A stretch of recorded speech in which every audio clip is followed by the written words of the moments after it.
factors, including sense of belonging, financial support, and campus climate policies. Strategies to improve students' mental health must be guided by data and evidence to the greatest extent possible to maximize returns on investments. Leaders need to make evidence-based investments in students' mental health.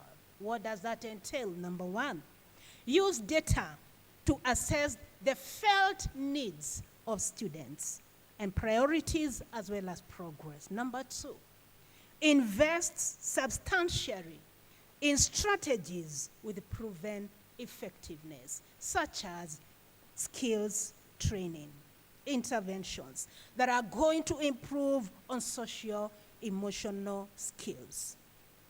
What else can be done? There is need for routine screening on matters mental health, and I'll be talking about that in a short while. Routine screenings. Then there is need for peer health education and peer support programs at the university. Wellness champion is yet another strategy, and I'm quite happy that today we have a wellness champion from Maseno University. I'm so excited that Maseno University, they have a wellness champion, a student amongst other students who can champion this conversation on matters mental health. And a champion, more often than not, I will advise, let be a person with a lived experience with a mental health condition. In conclusion, Chiromo Hospital Group is in the front line changing the narrative on matters mental health in Africa. We engage in capacity building through trainings, talks. We have digitalized, globally validated mental health assessment tools for such disorders as depression, anxiety, burnout, alcohol and substance use, and post-traumatic stress disorders. As I have spoken about digitalized tools, I want to believe as you came in on your seat, you found a book, right? You have that with you. If you look at it, there is a QR code. Chiromo Hospital Group, we've had the privilege of digitalizing the globally validated tools. Just the same way we go for screening for cancer, you can screen yourself. You're experiencing some symptoms, but you're not very sure whether you are okay. You can go ahead. At the comfort of your class, in your house, in your car, you can go ahead and you scan the QR code. One of the tools you'll find there is for depression. And that in itself, it will tell you, am I having symptoms of depression? It is not diagnostic, but it's a way of screening yourself. We are trying to normalize the conversation. So you can go ahead and you assess yourself. There are different tools. There's one for anxiety. There is depression. There is alcohol use disorder. There is burnout, especially those of us who are working. There is one for burnout. Go ahead and screen yourself at the comfort of your house or even as you're seated there. As I approach the end, I want to say that Chiromo Hospital Group has also partnered with different organizations towards promoting, preventing, and supporting individuals with mental health issues. Moreover, Chiromo Hospital Group is ready to partner with any institution of higher learning in promoting, preventing, and supporting students and staff on matter mental health. Let me say that there is no health without mental health. Mental health is more than the absence of a mental disorder. You might not have depression, but you might be mentally unhealthy. So it's time for us to arise and normalize the conversation on matters mental health. Thank you.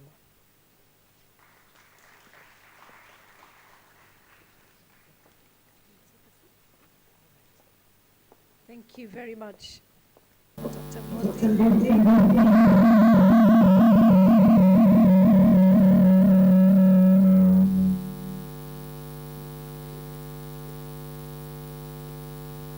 Okay, if your phone rings and you're next to a mic, it makes that noise. I'm teaching while I talk. All right, I'm looking for Madam Mary Ben to join us. Mary Ben Omolo, is she here? Welcome. Mary Ben Omolo has founded her foundation.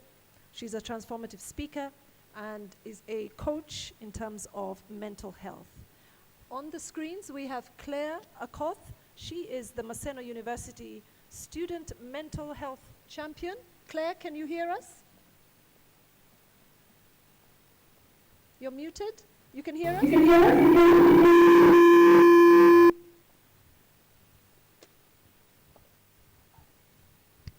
Paul in the tech, yeah, maybe you can make her listen. And then lastly, I have Mr. Wilfred Muhumuza, who is the Dean of Students at Ndege University in Uganda. So I'm hoping that's you coming down the stairs. Karibu. Let's give them a round of applause. After the session, I'm hoping that the students have questions to ask. So I have my team here who are going to come around with mics. One of the issues I always find is people are shy to ask questions around the mental health space because of the stigma that you talk about. But at the same time, the consequences of not asking the question are worse, are more dire for you or a family member or a colleague. So I was hoping that there's a lady called Anne Kaloki who should be here to moderate this session. Is she here? No? My goodness, am I going to moderate? Or Jane Gikonyo? I tell you, don't do this job. All right, I will try and run the session.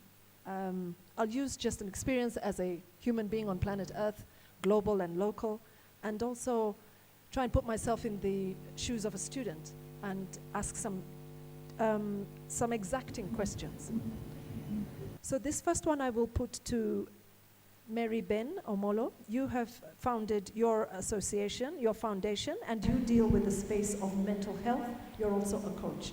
Could you tell us who comes to see you? How do they get to you? And because some of the students maybe have an issue they want to talk to you about, how do they go about that? So who comes to you? Don't answer by saying somebody's suffering with mental health. We've got that. But is it adults? Is it the corporates? Is it the student population? That's what I mean. Welcome. And maybe an introduction, who you are, and a little bit of that, and how you got into this space. Thank you very much. So my name is Ambassador Mary Ben Omolo. I'm a Women Empowerment Ambassador across Africa. I'm also the Ambassador for Global Award Startups, the East Africa Ambassador, domicile in South Africa. I'm also the Vice President of After Young Entrepreneurs Federation, domicile in Ghana. We cut across 30 countries and we champion for After.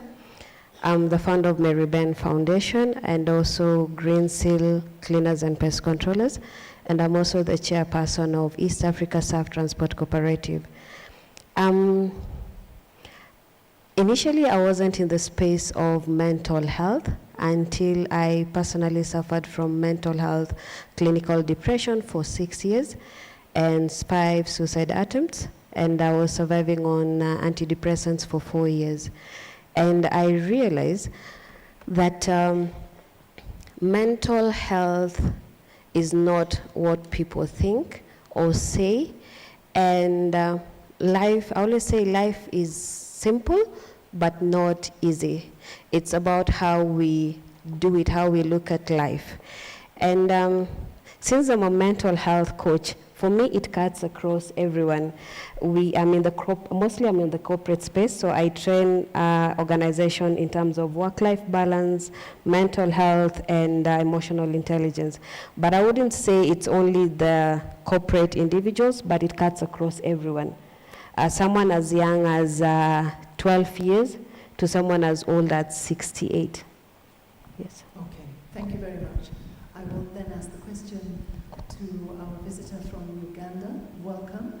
As you introduce yourself, what is you doing at the university as regards this space? What does a a student practically go through when they come to you? Thank you so much. My name is Wilfred Muhumzakato, the Dean of Students Ndeje University and the Chairman, Uganda Deans of Students Forum in Uganda. First and foremost, I would like to appreciate Corporate Career Academy for organizing such an insightful event, and also Catholic University in East Africa. Thank you for hosting us. The media, the professors, the students, whoever is in this congregation, thank you for attending. As a Dean of Students in Uganda, you are supposed to deal with students' welfare. Anything outside academics falls under our docket as Deans of Students. And when these students are transiting from high school to university, they find a new environment at the university. There is too much freedom. You can go wherever you want. No one will ask you. And remember, when they transit to university environment, there are a number of stressors. My sister, when she was presenting in the beginning, mentioned some of these. Exams, courseworks. These people didn't do courseworks at high school, but now they are doing courseworks, they are doing presentations. Exams are in the corner. Change of lifestyle. When the freshers come in, they see the second years, the third years, holding the latest iPhone. They also want to have such a phone, and yet maybe the families cannot afford them. They need the latest hairstyle. They don't have this money. As they go on with their studies, maybe they receive an SMS from home and they say, "We are sorry, we are yet to pay to 100%, you have to wait." So all these factors contribute towards mental health. And I remember at one time there is one of the doctors in my country, very experienced and very professional, made a statement that all of us are mad. The only difference, the degree of madness. And we discussed this topic for the next 3 months about it. So that is about mental health.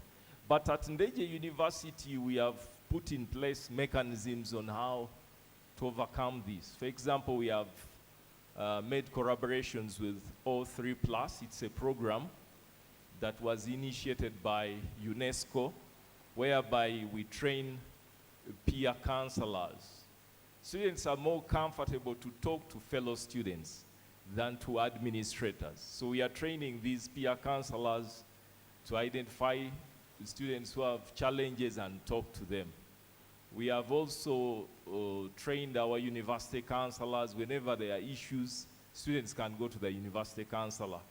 And I'll tell you, this is a true story. There is a student who came to my office, but when he came to my office, there was a queue. And I had 3 students that had come in office before him. So I had to attend to the 3 students, but this student looked hesitant to wait for the queue. He wanted to talk to me, but my personal assistant insisted that you have to wait. The young man left, and after I had attended to the 3 students, I could not see him, I couldn't trace him. But late in the night, at around, I think it was past midnight, the police officer calls me and says, "Please, Mr. Mumza, we have one of your students here." And when I went there, it was that young man. He had committed suicide. And when we read the notice that he left behind, all these were related to mental health. So at Ndeje University, that is what we have tried to do to overcome these issues. Thank you. Thank you. And I'll put this question now to Daktari. I'm imagining that I'm a student. I've come from some of maybe the rougher background. I've come from the rural area. The Dean has spoken to us about financial challenges and all of that, which is very much a factor of a life of any individual. So there's no way around it. These are just the clever ones that made it to university, academically clever. So you've arrived on campus, you're experiencing what Dean is telling us. You do not want the school to know that you have a problem, mental problem. Because you don't even know that you have a mental problem. You're just thinking, I'm not feeling great. I used to get 90% at high school, I'm now getting 40. So you don't know that you're on that journey. How does the school how are universities, institutions of learning, supposed to pull students in early, not at third year, second year, or when, like the student that was just mentioned is already so desperate? What could institutions do early on?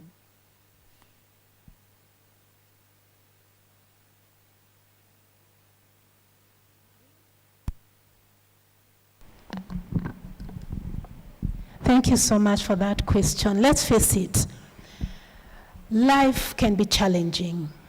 And I want to imagine this from 4 students who lived, everything was structured in school.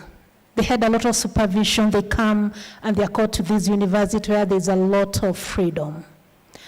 More often than not, as you have rightly put it, you could be mentally sick, but you're not aware.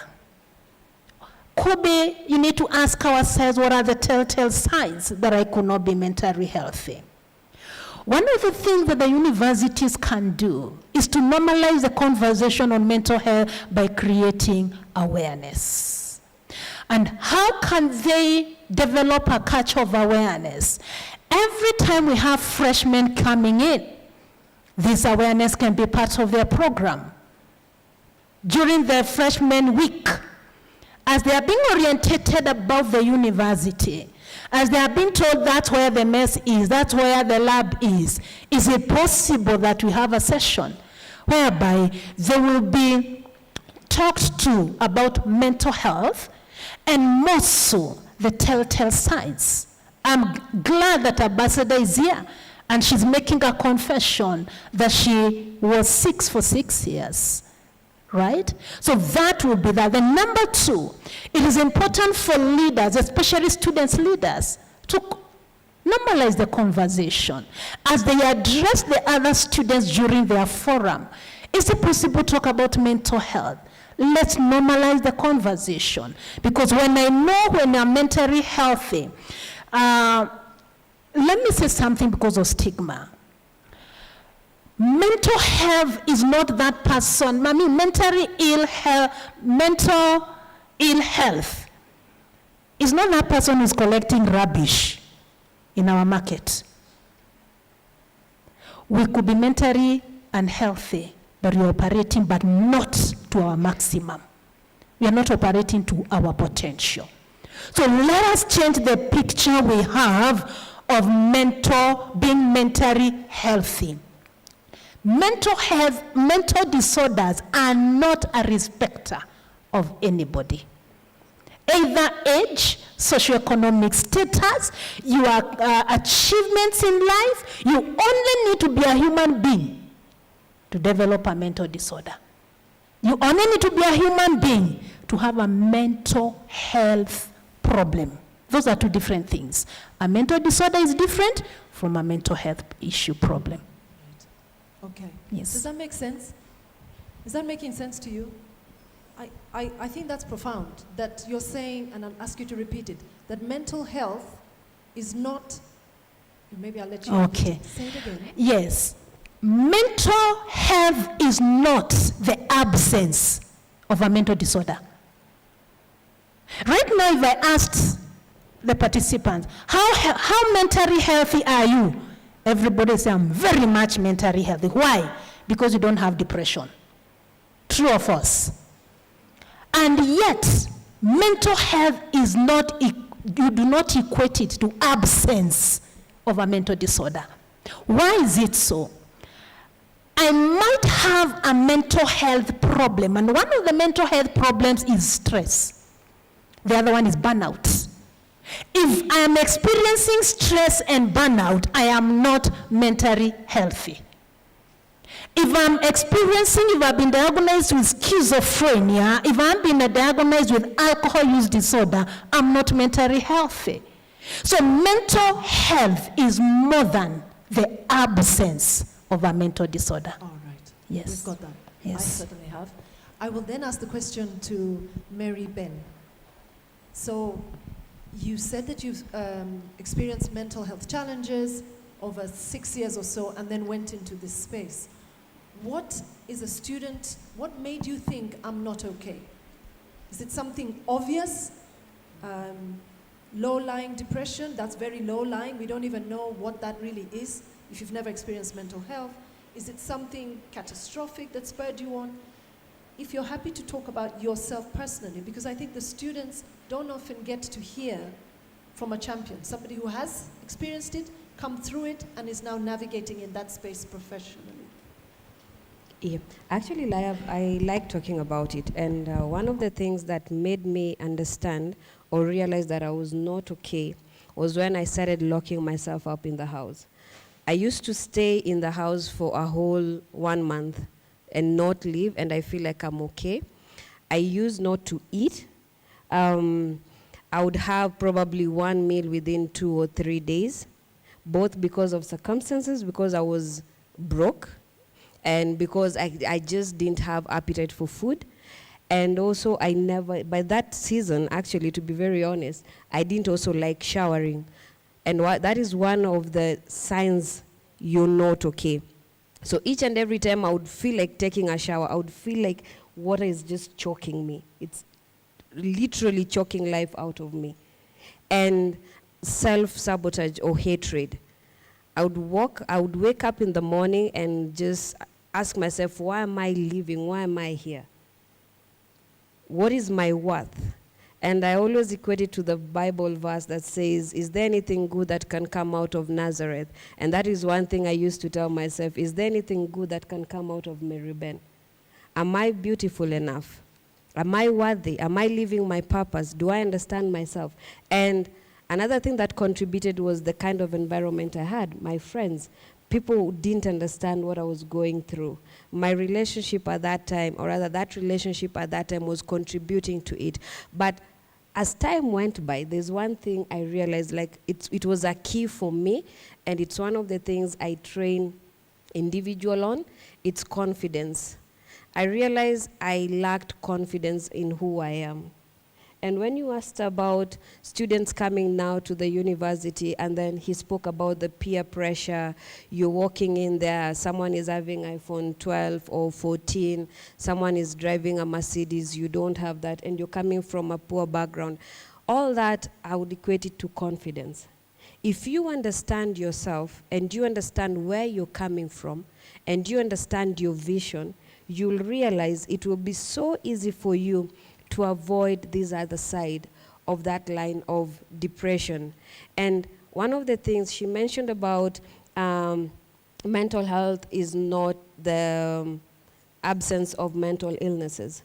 One of the things that I've realized, it has become the norm in our, let me call it the Gen Z, because they are the Gen Z, is that we are trying now to normalize depression. We are trying now to look at depression as the real deal. When you ask them, are you okay? I'm depressed. What is the issue? I'm depressed. Someone breaks up, they have they're in a relationship, they've parted ways, I'm depressed. They don't understand what is depression. And I'll tell you what is depression. Depression is pure darkness. You wake up in the morning and all you see is just darkness. You don't understand yourself. You don't want to eat. You don't want to sleep. The only thing you can do is just sleep. Because you believe if you sleep, you're sleeping your problems away, or your problems will sleep away. You don't want to shower. You can't eat. You can't talk to anyone. Your value decreases. You feel like you don't have a reason to live. But when you're about to have your exams, it is not depression. There are two types of stress. We have the distress, which is the chronic stress, and we have the EU stress, that each and every time someone tells you, I want to travel, I want to go to Mombasa, I don't know what I'm putting on, I'm so depressed. No. That is the EU stress, because there is a joy after it. You're supposed to sit for your exams, you're getting excited, you don't know if you're going to perform well or you're going to underperform. That is the EU stress. You have probably, I always say, you never know. We have people in campus who are getting married. You're preparing for that marriage or the wedding. That is an EU stress. So, in as much as we are championing for mental health, I wouldn't want us to get to a point whereby, you see right now we are normalizing HIV, and you see everyone taking it as normal, and you get people saying that I would rather get HIV than having pregnancy. It's because we've championed for HIV so much that we are making it look normal, and that is the disadvantage of it. I wouldn't want us to get to a point whereby we are now normalizing suicide. You look at people just throwing, I want to commit, or rather, nowadays we don't say commit suicide, we say die by suicide. They want to normalize, I want to die by suicide. We feel like it's something to glorify, but it's not. Okay. Point noted. Sure. Normalization that we are talking about is we don't want to continue speaking about mental health. We need to come forth. Can you have a conversation with a colleague? If you realize you could be having depression, can you speak with a friend? That's the normalization that we are talking about. So that if I asked you, if I told you I have an appointment with a psychiatrist, how would you look at me? You get it? That's what I mean. Then something else someone might be asking could be, how can I tell my friend is not okay?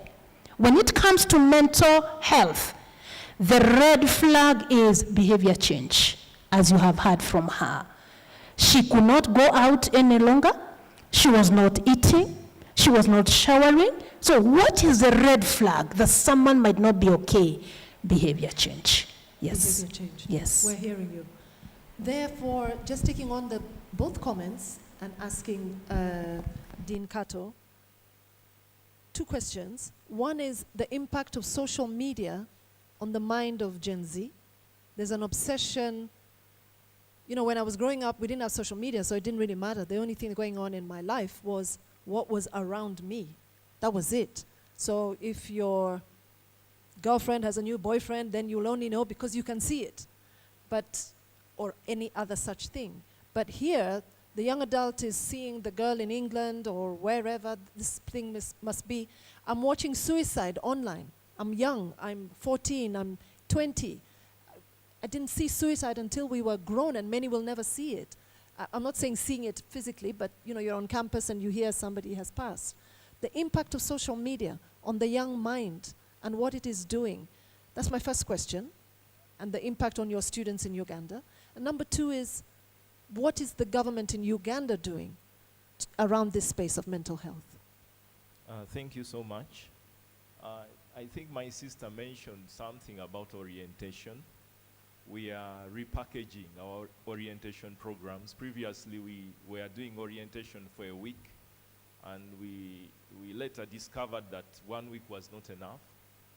And also, these days we have changed. Instead of inviting all the students at the same time with the freshers, we say the continuing students will report after 2 weeks, when we have had enough time with the new students. Because previously, when they report at the same time, the old students would tell them, don't go there, we know what they are going to tell you. You come and we educate you. So now we have enough time with them, and also creating a network of referrals. Because as Dean of Students, I'm not an expert in all areas, but I must have a friend who's an expert with mental health. I must have a friend who's an expert counselor, and so on. So we have created a network of referrals. Actually, before I left Uganda, my vice chancellor whispered to me and said we should start collaborations with Butabika Hospital. Butabika Hospital is the mental health hospital in Uganda, the biggest of its kind, because the freshers that came in had been in vacation for 2 years because of COVID. So they started abusing drugs, they started abusing alcohol. Actually, around 30% of these new students are using drugs. And every week we have a case. So we are thinking of opening up collaborations with hospitals like our sister, the hospital she runs. And of course, social media, we need to talk to the young ones about it, its benefits and its demerits. Of course, social media has the good side and the bad side. So we must talk about the good side also. And also, sensitization should be increased. We need to put up the indicators of mental health, the symptoms, so that these students know. Someone may think I'm okay, and yet they are not. Yeah, sure. Yes, thank you. The second part of my question was, what is the government doing in Uganda in the space of mental health? For now, the government has not done much. They come, politicize, say, talk big, but action is little. So I think with our concerns, with such summits, when we come up with write-ups and so on, we need to send them to government so that they know that this is a serious challenge that we are facing as universities, as schools, as administrators. As yes, students? As students. Right, okay. I'm going to open the question now to students, and any of you can go first. The mic is coming round. This is one of the spaces where you might be able to tell, sitting here on the panel, whether Gen Z actually do want to talk about mental health in public. Let's see. Any questions from the floor? I think we can also ask for a friend. Yeah, you can also ask for a friend. You don't have to ask for you. You can ask for a friend. All right, the mic is coming round.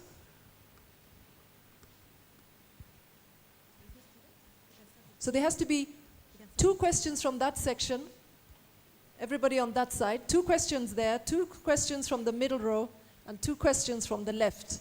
Otherwise, we're not leaving the stage. It's looking good. All right, first question. Welcome, Good afternoon, sir. all. I'm Joachim Remoy, Director of Academics, Chuka University Student Association. Sorry, didn't hear you. Director of? Academics, At? Chuka University. All right. So, and I have one question. We as student leaders, maybe you can expound to us, how can we identify students who are suffering from mental illness and they are not willing to open up or maybe speak up?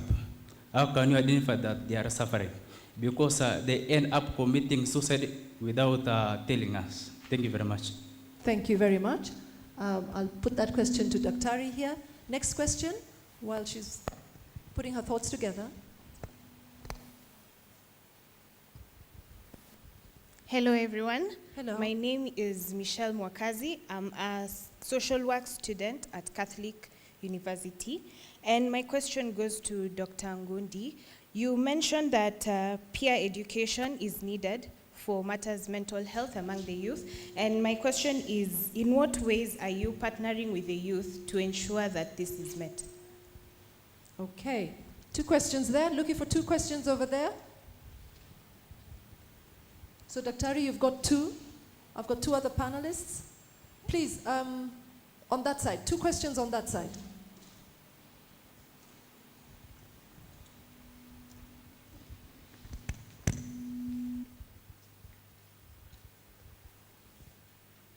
Good afternoon.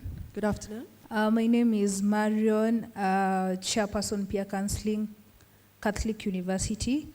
Okay, my question goes to, is it Mary Ben, the lady in the middle? Yes, Mary Ben. Yeah. So here is a situation whereby you have a friend and you know they are not okay, but for them, they feel they're okay. Now, what are the ways you can use to make them realize that they are not okay? Thank you. Looking for another question from that side of the floor? And we don't move. There's a question. Okay. Thank you.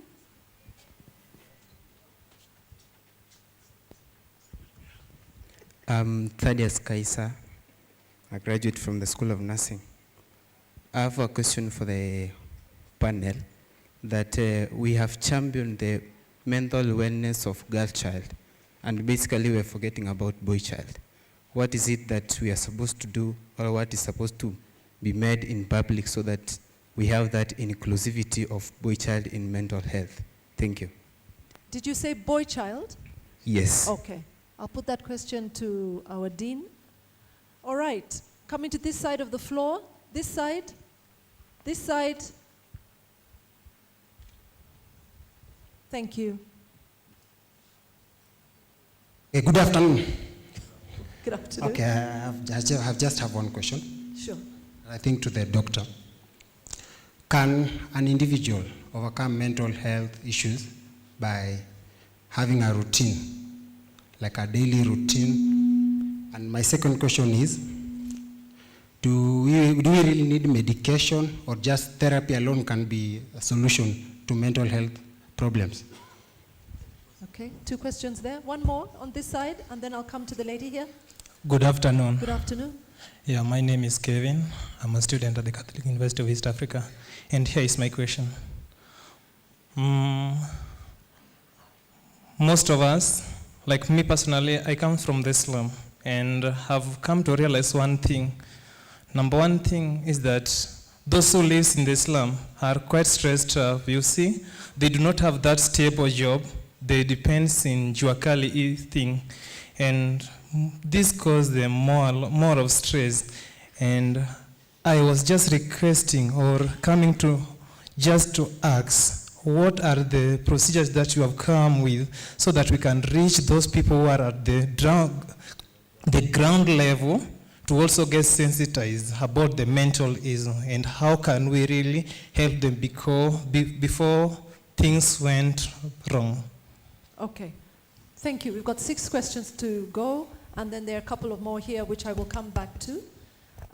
Maybe Mary Ben? I'll have you go first.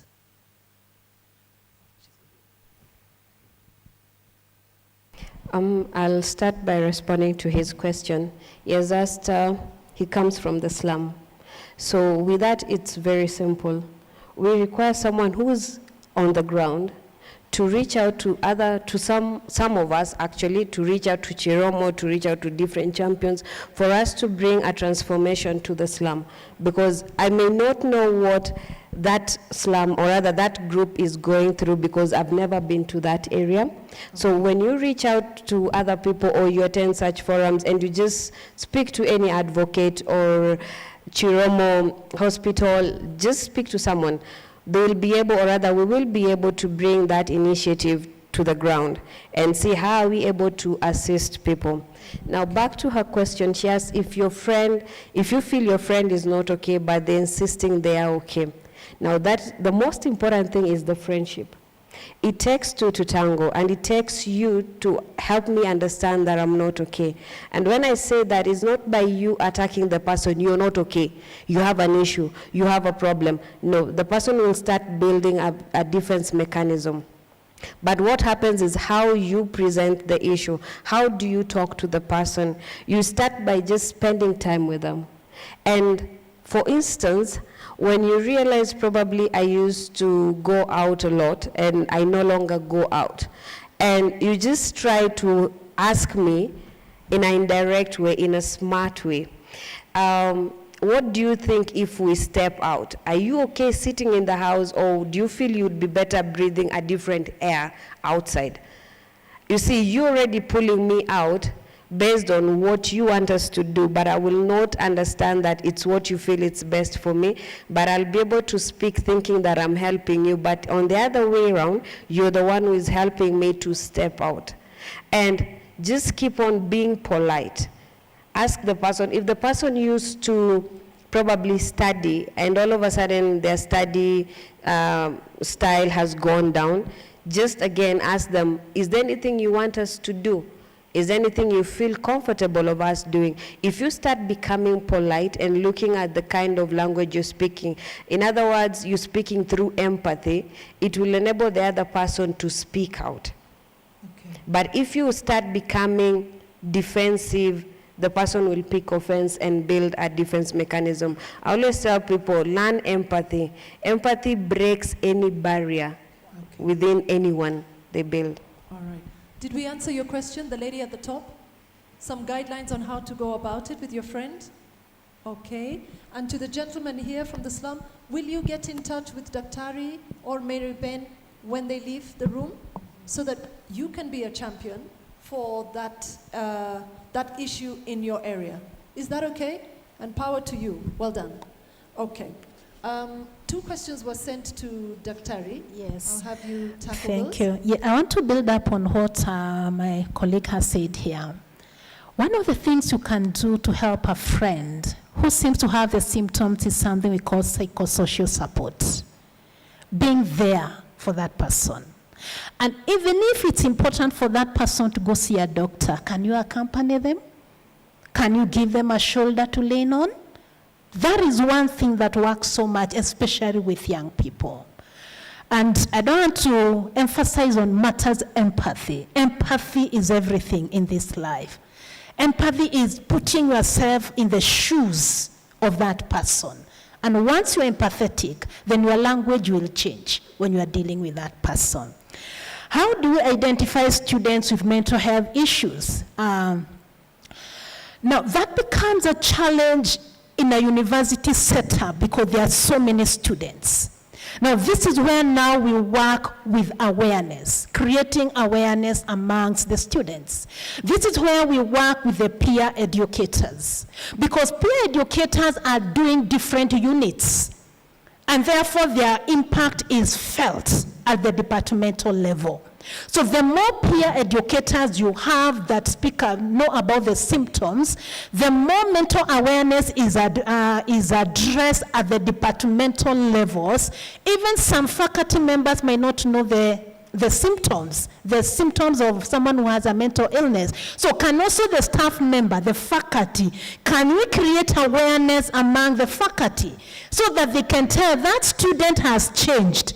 She used to participate in class, nowadays she is not.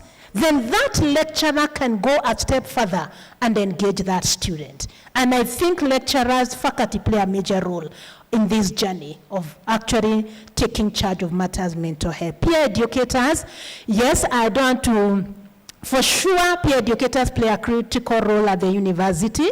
How can we partner with them? I want to mention that Chiromo Hospital Group is ready to partner with any institution, even if it is training peer educators, because we want the impact felt. Chiromo Hospital Group is ready to train peer educators so that when they go to their university, they become ambassadors on matters mental health. Medication. More often than not, people believe that anybody with a mental disorder, you are supposed to get medication. No, it's not. Because every mental disorder is a spectrum. You could be depressed, but at different levels. Someone might have mild, moderate, moderately severe, and severe. You are only given medication by a psychiatrist when your symptoms have affected your normal functioning. But you would have to first go through the counseling so that they can, so that then you're referred to a psychiatrist? Is that how it works? This is what happens. You come to me, like Mary Bean will come to me, I'm feeling like this, I'm not sleeping, you get it?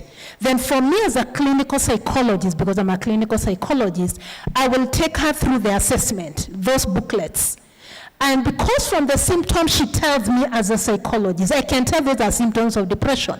But I can't tell her she has depression or symptoms. She has to do the assessment. Once she does the assessment, it will tell me, Mary Bean, pardon? The assessment, it will tell me, is she having mild, moderate, moderate severe, or severe depression? Sure. If it is severe, it is a must for her to take medication. Okay. If it's not severe, we do psychotherapy. All right. Yes. Thank you. I can see that Claire is with me, and I haven't asked you any questions. Claire, can you hear us?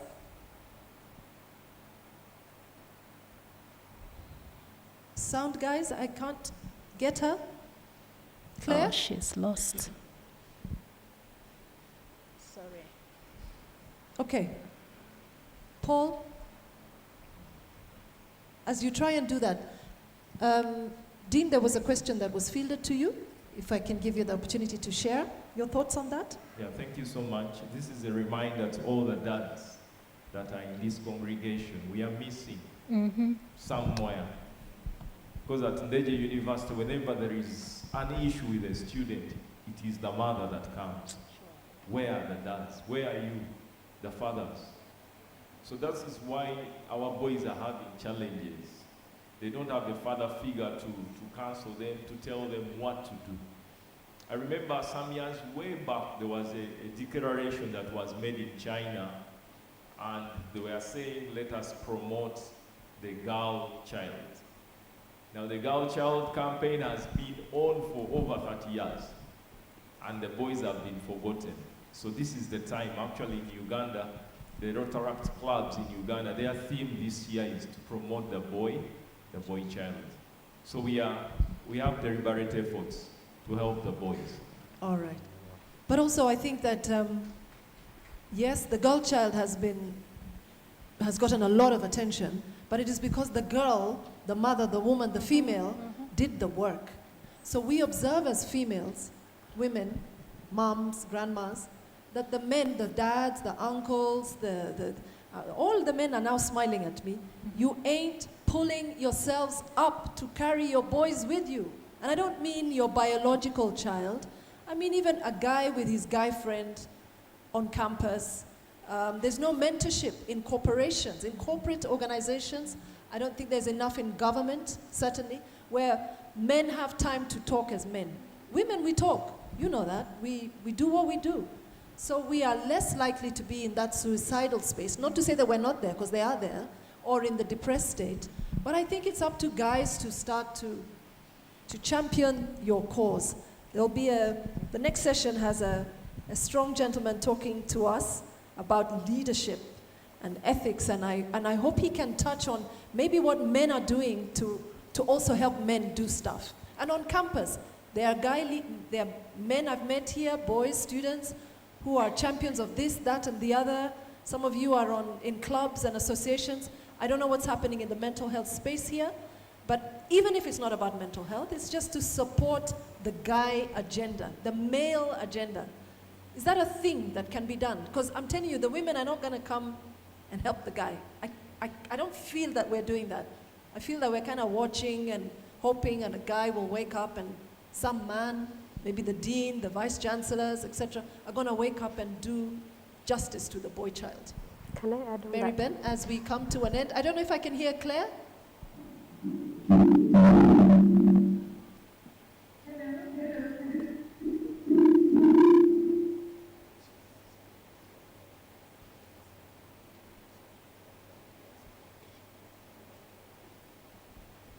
All right, Claire.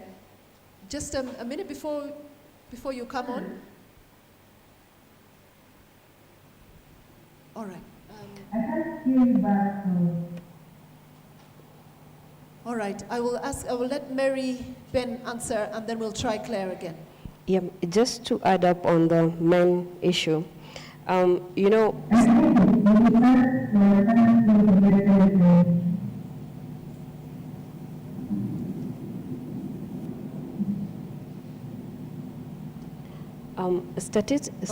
statistics has it that 70% of suicide, actually the suicide attempts or suicide deaths, are men.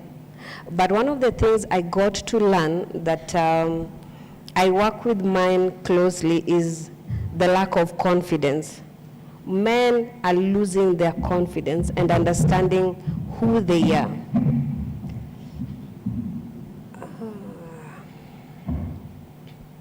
Can the sound guys just switch Claire off, please?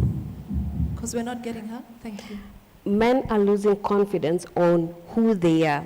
They don't understand their position. In as much as we are championing for women empowerment, there's one thing I always tell people: I champion for women empowerment, but I'm not a feminist. The reason is, one of the key reasons about men is that you guys are the men. You are the top. The issue is the kind of social influence we have, or rather the influencers under men are now calling, probably if you do something or you become a man, you're simping or you're doing this or doing that. The kind of male empowerment, or can I call them the male chauvinists, that you guys look up to, indirectly they break you and they reprogram your psychology. So you end up not believing in yourselves. You end up believing that we need to champion for you. But do you know we don't need to champion for the men? Because you have the power. The reason as to why we always call women that we are the weaker sexes, we are not even the weaker sexes, but we have the sixth sense that makes us become more of a natural. We nurture you people. We take care of our environment, but you are the power that are supposed to lead us. But you don't understand in your own leadership. You don't believe in your own leadership. You can imagine this. One of the gentlemen here can just start their own club as men to try and transform your own selves, to try and bridge up career development, financial empowerment, and all that. Once you start doing that, you will realize you start transforming the people around you, step by step. Step by step. You don't need the dean to stand up and start transforming all of you. No. Transformations come from within.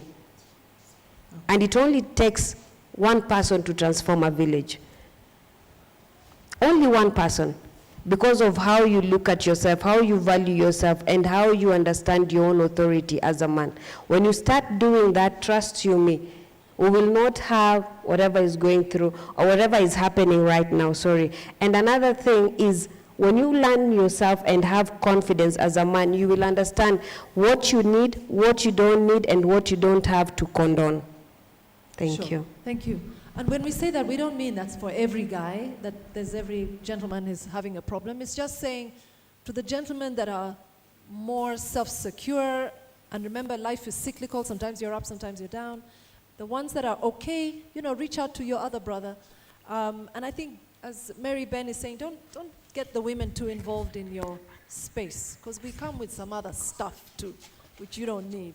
I would like to draw this session to a close. I just think that the men know what they need to do, and it's just almost like just as Mary Ben has said, just giving yourselves permission to do it.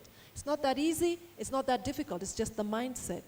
Can I ask the panelists to just draw one conclusion as we draw this session to a close, beginning with Daktari? Thank you for the opportunity. Just one comment? Thank you.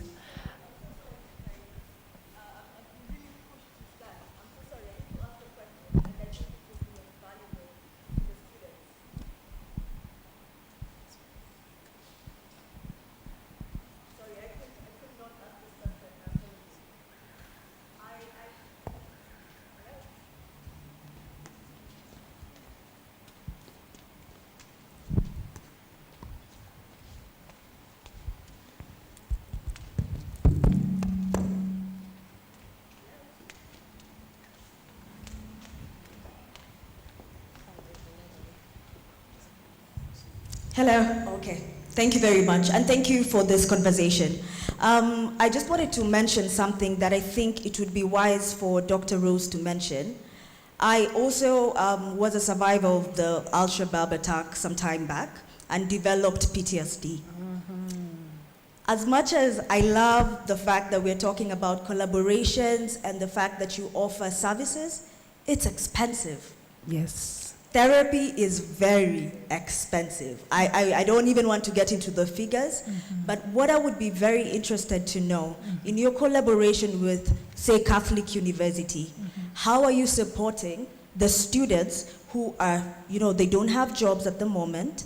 For myself, if I did not have a job, I would have not been able to afford treatment to be able to be where I am right now. Okay. So I'd like you to touch on collaboration with younger people. How are you supporting them? Because I think we agree that therapy is very expensive. Thank you for that.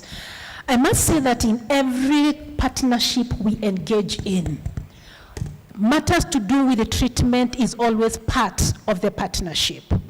So for instance, if we got into partnership with Catholic University, then what would be negotiated It matters the payment, the charges, the costs. So I will not tell you that they will be paying this amount of money, but there will be a deduction out of the partnership. That's what we have done with other organizations. And what we do once we get into that, we have signed so many MOUs. And in part of that MOU is a cost of treatment for the people concerned. Yes. Okay. So I was to say something. Yeah. Self-awareness is the heartbeat of change. You will never change until you are self-aware. Pursue knowing yourself and understanding yourself. Thank you. Thank you, Dr. Mary Ben, over to you. I'm a transformative speaker, and one of the things I tell people, more so the young ones here, if you want to succeed in life, literally in whichever career you are, you need to know, or rather you need to have 3 people in your life. Number 1, you need to have a mentor. Pray about it and ask God to lead you to the right mentor, someone who is able to see, guide, and lead you through your success. Number 2, you need a coach, someone who is able to help you become the best in the market. I don't believe in average, I only believe in the best. Number 3, you need a therapist. All of us have our baggage, we need to whine, we need to scream, but one of the beautiest thing is that you need a therapist because they'll be able to see your problem from a different angle. What you call orange, perhaps it's black. What you feel like it's a problem, perhaps it's a challenge. So get those 3 people and you'll see your life take a different turn. Thank you. Thank you. And finally, comments from Mr. Kato from Uganda. Thank you so much. One quick one. Mental health is here. Mental health is real. So I'm calling upon the university administrators, the top administrators, to set up networks, collaborations, so that we can help the youth, so that we can help our students. Thank you very much. Thank you very much. There's just one question somebody's asked me to ask before I let you go. As much as adults get stressed, do children of 10 years or less also get stressed? 10 years or less? Yes, they do. Okay. Only that how they communicate it is different. And more often than not, when you find children having what you'd say is abnormal behavior, it could be a way of coping with what they are going through. Children observe. By the way, sorry to say, they also get depression. They get depressed, literally, clinical depression. They get it. And one of the things is when they are bullied in schools. Yes. All right. Ladies and gentlemen, can I get you to applaud our fantastic panel who have touched? Dr. Ngondi, thank you very much. Dean Kato, karibu sana to Kenya, and thank you very much. And Mary Ben. I think that was a very, very necessary conversation, and I certainly have learned a lot. I think it's finding platforms where people actually talk about this is not easy, and we appreciate all the questions as well. Remember to reach out, the gentleman over there, remember to reach out to Daktari or Mary Ben and anybody else who needs any further information. So, I'm going to move on to the third last session of today, but we might combine the last ones. This is the EACC. Often, if you're a Kenyan, you get a bit intimidated by this organization. By this organization. But however, the gentleman who's going to speak to us, he's extremely kind and he doesn't look very scary. He will be speaking to us about the space of ethics and leadership. Let me give the full title: Entrenching Ethics, Values and Integrity in Skilling the East Africa's Next Generation of Public and Private Sector Leaders, which is you in the audience. He will be joined, he's the session president for this, who will give us his speech. He'll be joined by Reverend Professor Majawa from Catholic University of East Africa. I hope Professor is here with us. He is. We will also be joined, he'll also be joined by Sister Dr. Veronica Ropp, who is a senior lecturer here at the Catholic University of Eastern Africa in the space of social justice and ethics. And finally, he will be joined by Esther Mushiri, the Vice Chair for the County Public Service Board. She looks after the 47 Public Service Board area legal advisor. So, ladies and gentlemen, put your hands together for Mr. CPA John Loy Koloi. Director of the EACC. Thank you.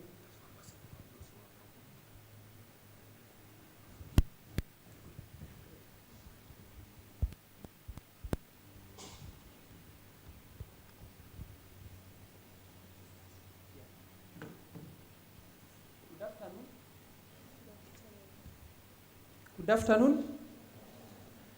Yeah, my name is CPA John Lolkoloi, Director Ethics at EACC. I think we'll have to adjust this because of my height. Thank you for the session that has just ended. I want to say that I have benefited quite a lot hearing the issues of burnout and stress. I thought the doctors were talking about me, but I will really get some assistance.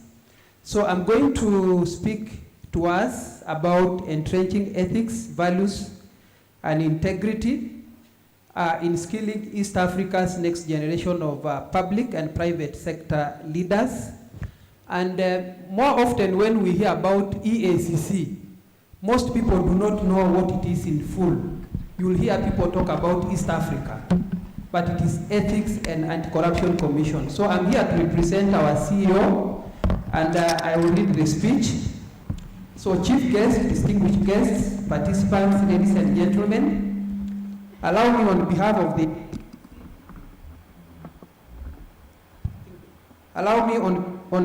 the EACC to express our gratitude to the organizers of this summit for the invitation and opportunity to make remarks on the topic of entrenching ethics, values, integrity in higher education and out-of-school youth initiatives.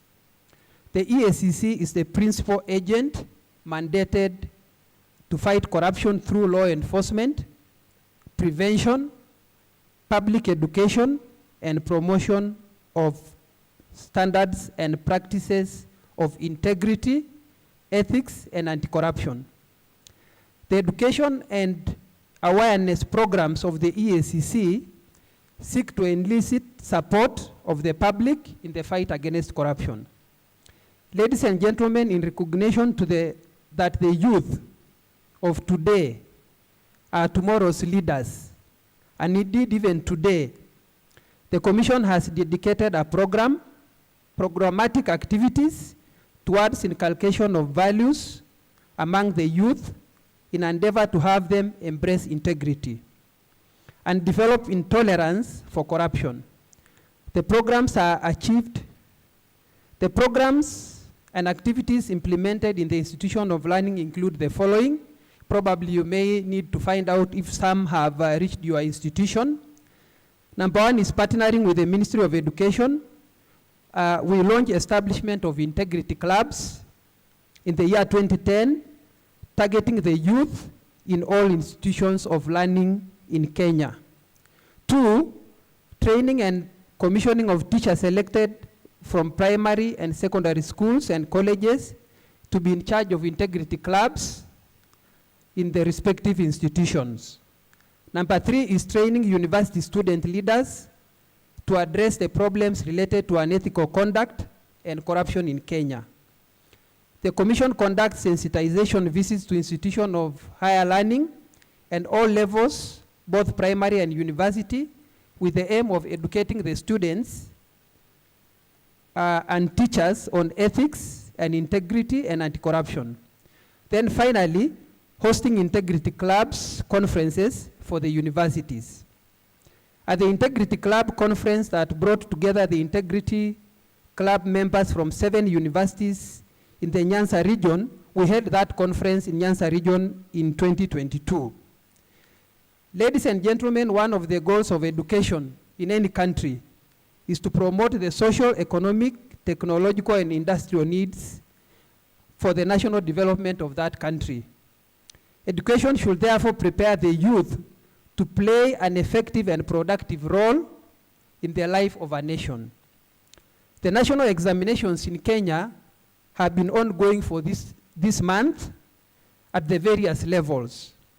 Unfortunately, the process has almost been militarized in an attempt to deal with examination malpractices, and to date, Incidences of attempted cheating have been reported, with the culprits arrested and arraigned in court.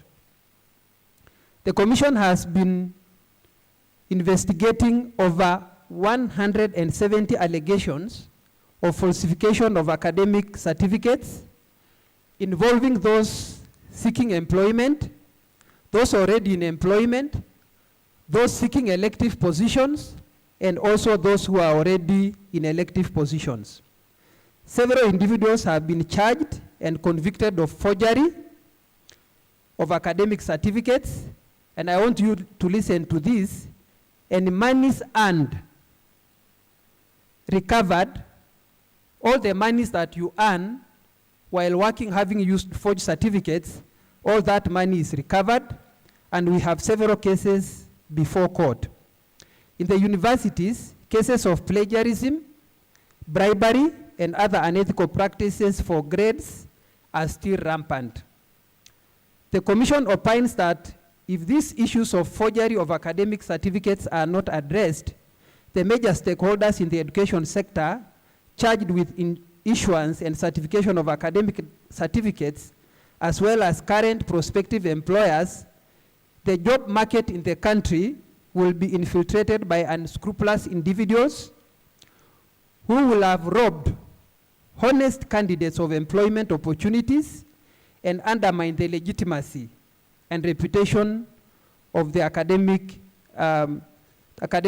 status of any nation. In addition to securing more opportunities to promote unethical conduct and cause more harm to employers and citizens in general. So you are talking about individuals with fake certificates getting employed and going there to work in crucial sectors, including in the medical field, or even going to purport to build roads or even buildings. To tame the rising cases of forgeries of academic certificates, we at EACC are doing our part, but by investigating these cases and recommending individuals concerned to be charged, as well as filing recovery suits to recover the monies earned. In a recent judgment, the court ruled that monies earned by individuals who secure employment using forged certificates are fraudulently earned and should be recovered. So it's fraudulently earned because you are using forged documents, so that is income that is fraudulently earned, and there are people who have recovered money for work that they have done for over 7 years. As EACC, we issue advisories to institutions in the public sector, requiring them to undertake verification of certificates before offering jobs to candidates. We have also advised universities to enhance the security and accountability of their admission processes, to discourage or to identify those applying for courses using forged certificates, and also put in place measures to prevent academic malpractices. Now, in addition to cases of forgery of academic documents and irregularities in recruitment, mostly through nepotism, we have issues of those given jobs without proper qualification. We have also investigated and continue to investigate corruption and economic crimes cases, including those of abuse of office, payments for goods not supplied or services not rendered, embezzlement of funds meant for medical supplies, relief food, infrastructure projects, and conflict of interest among public officials who award themselves contracts instead of giving it to the people who are doing business, and yet they are required to supervise those projects. So they give themselves those contracts, and that is contrary to the law. The other issues that we investigate are illegal acquisition of public property and land, including some meant for schools, police stations, judiciary, and other social amenities. We have cases of public officials being in possession of unexplained wealth that is not commensurate with their known or legitimate sources of income. I wish to inform this esteemed summit that notable milestones have been made in the war against corruption though much more needs to be done and will be done. In the last 4 years, and I want you to listen to this because I know this is one area that will elicit questions.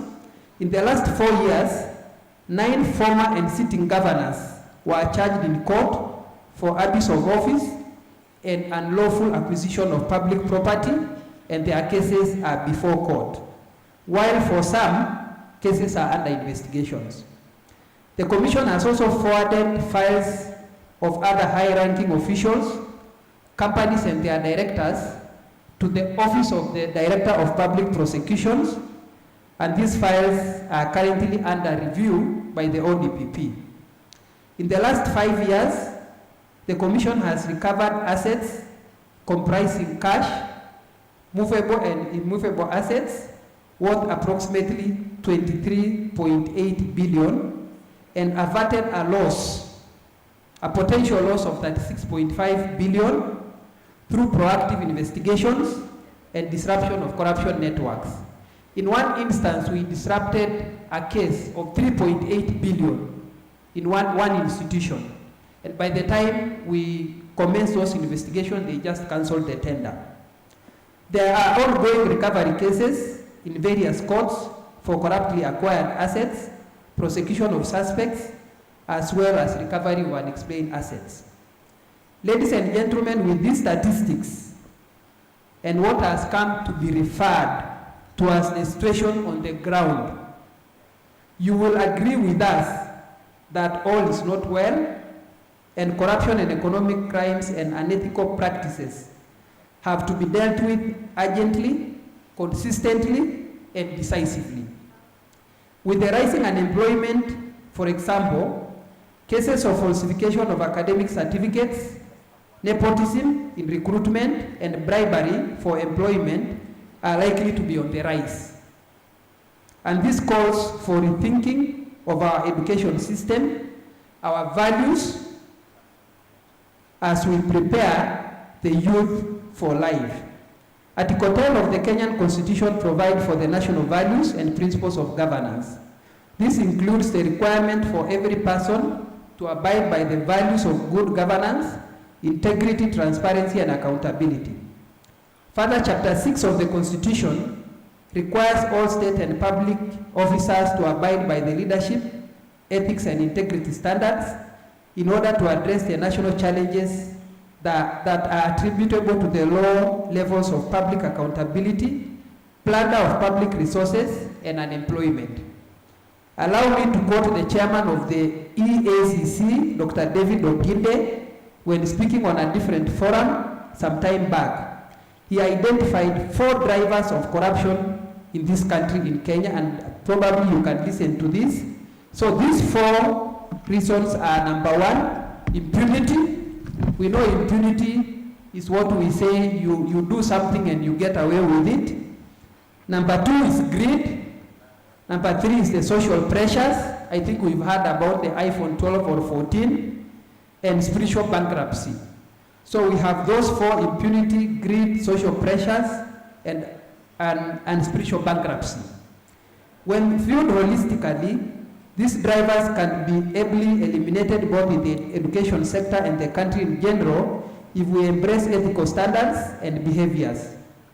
As I conclude, I wish to call each one of us to action, to be ambassadors of integrity at all times, always do what is right, to shun the evil of corruption. We also encourage all of you to be on the lookout and report any actual or suspected corruption or unethical conduct to the Commission for Action. I once again extend my sincere gratitude to the Corporate Career Academy and the Catholic University of Eastern Africa, for this opportunity for a candid interaction to reflect on East Africa's progress, share best practices, address barriers, and promote community-wide collaboration to address the youth employment challenge. To the East Africa's next generation of public and private sector leaders, do not be lured by ill-gotten wealth or shortcuts in what you do or should not do. For many have destroyed their reputations, professions, and lives. And therefore, it's important that we abide by ethical values, be honest in all your dealings, be committed, diligent, professional, and responsible in all your endeavors. And you will no doubt succeed. A blessed and honorable success. And to us all, not just the students, let us do likewise. I look forward to more fruitful engagement as we work together to tackle the challenges of integrity in the education sector. Let us strive for a value and integrity-driven society. I will leave you with the words of the immediate former head of state, Uhuru Kenyatta, during a speech he made on a Mashujaa Day in 2019. And this is what he said. In each one of us lies the seed of greatness, of heroism. Every Kenyan, and in this case we can say every East African, should plant that seed in the fertile soil of integrity, water it with hard work and commitment to duty, grow it only in the direction of the light of the truth and justice, and reap from the tree only those fruits that have been born from our rightful efforts. Thank you, and God bless you all.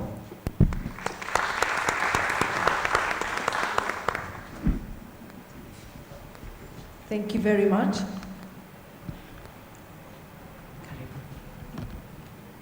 Thank you very much, CPA John Lol Koloi, Director at EACC.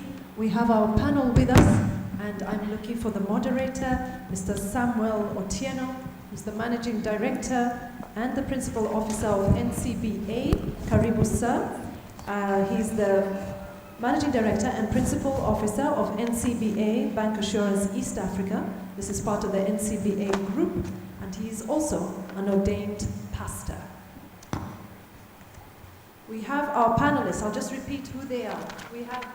We have Reverend Professor Majawa from Catholic University of East Africa. Welcome again, sir. We have Sister Dr. Veronica Ropp, also from this university. Welcome, sister. She talks in the space of social justice and ethics.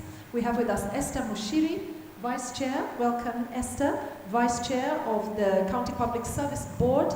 She looks after the 47 legal advisors in the 47 counties. She's also a lecturer of law at this university. And your moderator, Samuel Otieno, Managing Director and Principal Officer, NCBA, and an ordained pastor. I'm putting the ordained pastor so we can talk about the issues of ethics. Karibu, sir.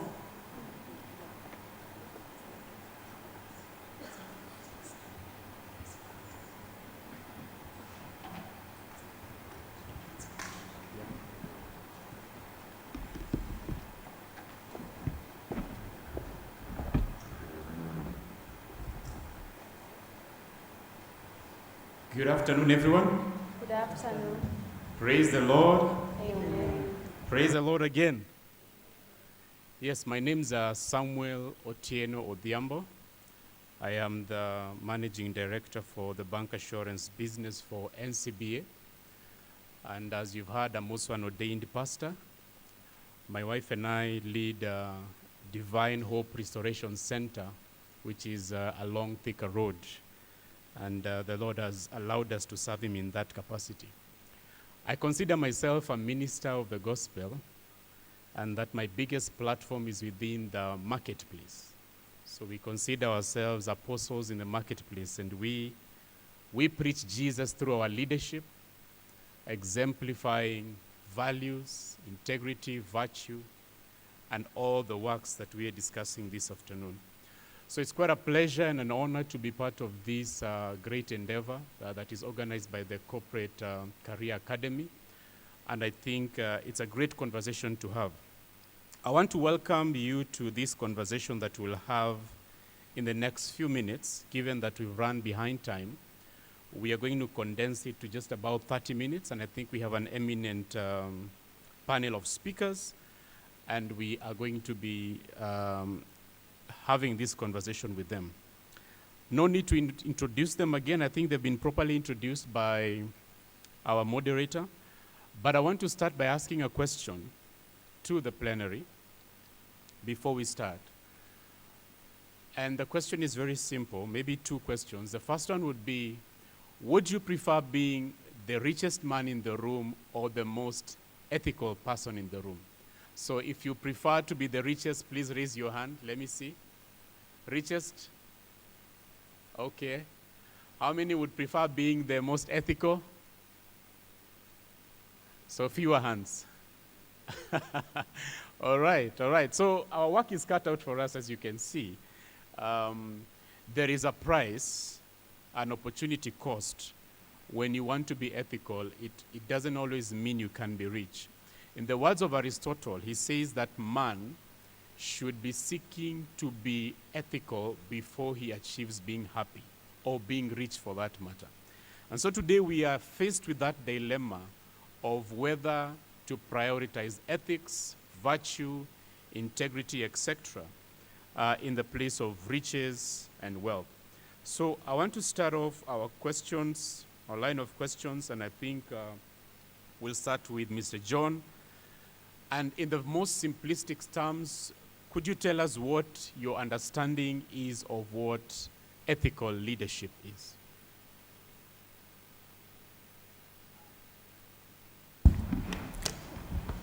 Thank you very much for that question.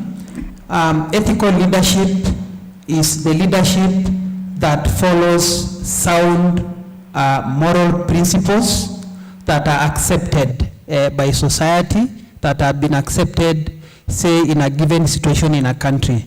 And now I just want to link it up with chapter 6 of our Constitution, which actually talks about values and principles of integrity, and they include issues of honesty. When you talk about employment, you are talking about selecting people on the basis of personal integrity and suitability. You are looking at objectivity in decision making, impartiality, being accountable. If there are any interests for you in a matter, you're supposed to declare those interests. And then you are also supposed to have selfless service. That service that is beyond you and that is for common good. So that leadership that seeks to serve, and that same chapter 6 tells us that those who have been given positions of authority, they need to understand two things. Number one is that leadership bestowed upon you is a position of trust, and it is for you to serve and not to rule over the people. Thank you. Thank you very much, John. I think the next question will go to Reverend Clement. And the question is simple. Today we have a battle between personal values and the values of institutions. How can we bridge the gap between the two?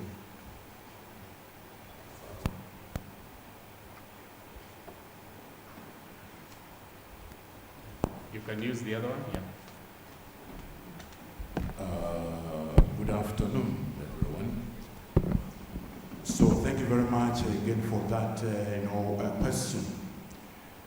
I think we need to go to the foundation or the basis of what I've just said. And again, we go to the teaching or maybe formation at all levels, whereby when we talk about education, teaching, training, it must touch the three fundamental areas, which sometimes, again, we forget. Number one, informative information. We can acquire information from various sources. But again, number two, formation of heart. Because when we are talking about ethical, moral leadership, sometimes it's only informative. You're talking about knowledge. But they don't have time to discern. So that will be the second area, which is very, very important. And then finally, transformation. When you have got all these together, then again you will see later on to realize transformation, ethical leadership, on the ground. Thank you. Thank you, Reverend Clement. I just want to check with the rest of the panel if you have additional comments to that question. Yes, go ahead. Thank you. I think I have an additional aspect, because the question is, how do you incorporate, bridge the gap between values of an institution and values that are substantially expected, maybe through the law. So I think first is to say that it would be very important for all organizations and institutions to borrow a collaborative approach whenever they're coming up with institutional values from the law. So that you see, we do not get to say that there is an assumption that the law does not exist, but then it prevails to extend the operationalization and implementation of that law, to the extent that if, for example, the Constitution under Article 10 provides for the values and principles of good governance that relate to the values of transparency and accountability, issues of honesty, issues of equality, we should also incorporate that, because they are comparatively quite important in every institution. So they can be improved, or they can be incorporated in the values of an institution, rather than having a divergent direction away from what the law says. And that way, institutions will be enabling the compliance with the provisions of the law, and also with the provisions of the relevant statutes that we have in the country. So basically, I would say, yes, it is very important that institutions get to actualize the provisions of the law in their values. Whichever way they try to do it, let it be something that is being incorporated in the systems, in the values and objectives of every institution. Thank you. Thank you very much. Let's just hear from Sister Veronica. Before you go, let's get an announcement from him. Thank you, and sorry for interrupting. I'm looking for two representatives, one from SPDC, representing Elisha Batuti, then the other one representing J Civis. Let's meet at the VIP holding room now. Thanks. Thank you. You can go ahead. Thank you. I'll approach this and answer it from spiritual perspective. That we are people created by God, and as persons we have a dignity which gives us rights, and a dignity which gives us respect. Laws, as we might have seen in the 10 Commandments, are not there to punish us. Laws are given so that it can regulate our lives, it can give us life. And God says in His word that I give you to choose death or life. And we are here, we can choose whatever we want. If we want life, then we can observe, and we have seen that corruption, or what we have mentioned here, does not help us. So we have to be intentional and choose life and choose the right thing. Ethics is about choosing the right and knowing also that there is a wrong way of acting. And the results are there for us. As a human person, God created us. We have intellect, we have free will. But we can use our intellect to do the right thing and do what fuels us as a people, or use our free will to decide whatever. And I want to say that if a law is there and we have all agreed, that does not make it right either.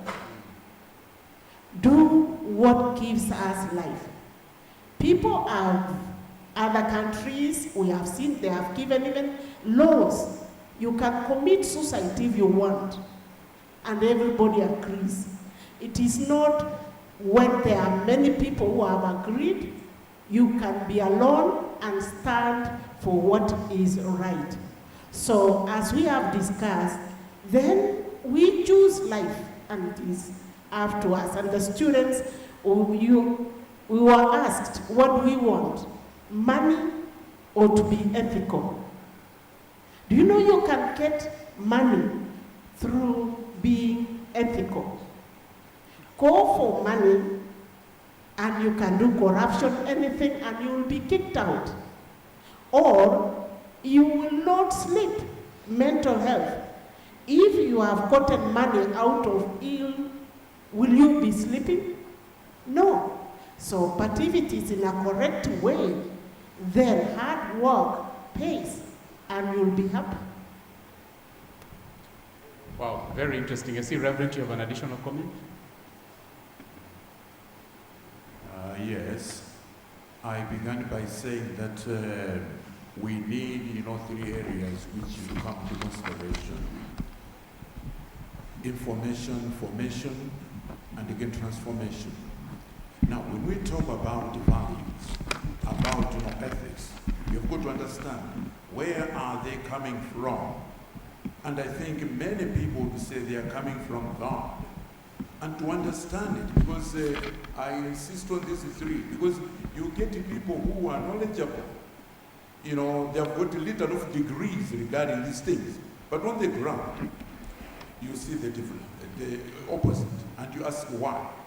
I think we go to the book of Genesis. When God created us, we are told in Genesis 1:27, he created human beings in his image. Image coming from God. But again, it's very interesting when you go to Genesis 7. He molded a human being and he breathed. And I want to communicate something very important from that area. In the breath of God, there are 5 values, ethical values, which are very important. Number 1, it is a spiritual soul. You and me have got something which was designed from above. But again, number 2, he gave us reason, intellect, each one on himself or herself, to know what is right and again what is wrong. My colleague, the sister was saying, we have a moral responsibility to do what is right, and that which contradicts that, to say no. But third area, third faculty, that is conscience. Conscience. And again, when we are talking about formation, conscience of people, conscience of ourselves has to be trained. And then fourth factor, common sense, the value of common sense, which although people say is not that common. That is something which is enshrined in, for example, natural law. We have to do something which is in line with natural law. Today, there are these sensitive issues, about, human sexuality, people of the same sex and all that. People will say, when you look at it holistically, is it in line with natural law? Of course, there could be some factors, influencing that. So each individual has got to do it, to make a decision basing on natural law. Ethics, values, they must be inculcated in natural law. And then you come to common good. If I behave in this way, do others feel comfortable? I was really impressed by what we were sharing about mental health, okay, psychic. But I thought the area also of spirituality is very important. That's why today people talk about psychosomatic spiritual counseling. To do yes with the body, to do yes with the psychic, but also the spiritual values. So these 5, when they are understood properly, imparted from our students, from learners, from the earliest stage up to the highest stage, I think then that issue of establishment or realizing or experiencing ethics, values, I think it will be attainable. Thank you. Thank you. I see that John wants to mention something. Yeah, thank you very much. I think that's a very, very important question. Let me just add, I know it's been excellently answered, but from our perspective, I've been in investigation for 18 years. What I would advise, because when you ask that question, the assumption is that the individual values and ethical, the individual is ethical, and probably it's the institution that has problems.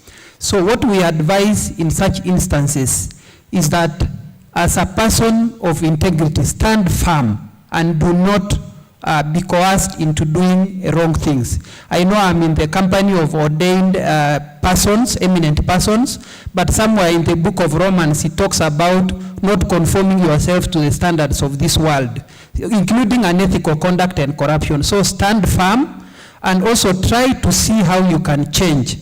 I'll give an example of one case we did in one of the ministries. So there was this senior director who used to ask people to go and collect interest, and once they have signed for it, she tells them to take the money to her, and then she will later account for that money. So there was one individual who said, as long as I'm not in charge of that program, let me return the money to the cash office, then somebody else can go. Now the person who eventually went, and many others, were given fake documents of workshops that never took place, people who were paid, and we charged them in court. But this person ended up being a witness because he stood and said he could not compromise his values. So stand with your values and also try to bring change wherever you are. Thank you. Thank you very much. I think we'll take one last one from Veronica. Do you want to mention something? Oh, You're good. Esther. Esther, sorry. I think most of the spaces I've been to are in the public spaces. Being the vice chair of the County Public Service Board means that what the board does is a lot of recruitment. And of course in this public sector, and Bwana Director here will bear me witness, there's a lot of exposure to corruption. And at one point you have, before you even advertise, there'll be those people calling, asking you, when are you going to advertise? Please make sure that you consider me for those positions. That is unethical in the first place. Then in the second place, immediately you advertise for a position, there will be those calls coming in, you know, I have seen this position, I've been so desperate. You know, all manner of scenarios will be posed to you with the intent to probably favor one person against another. You get? Then at the point when you're shortlisting, of course, they go to the extent of even offering money.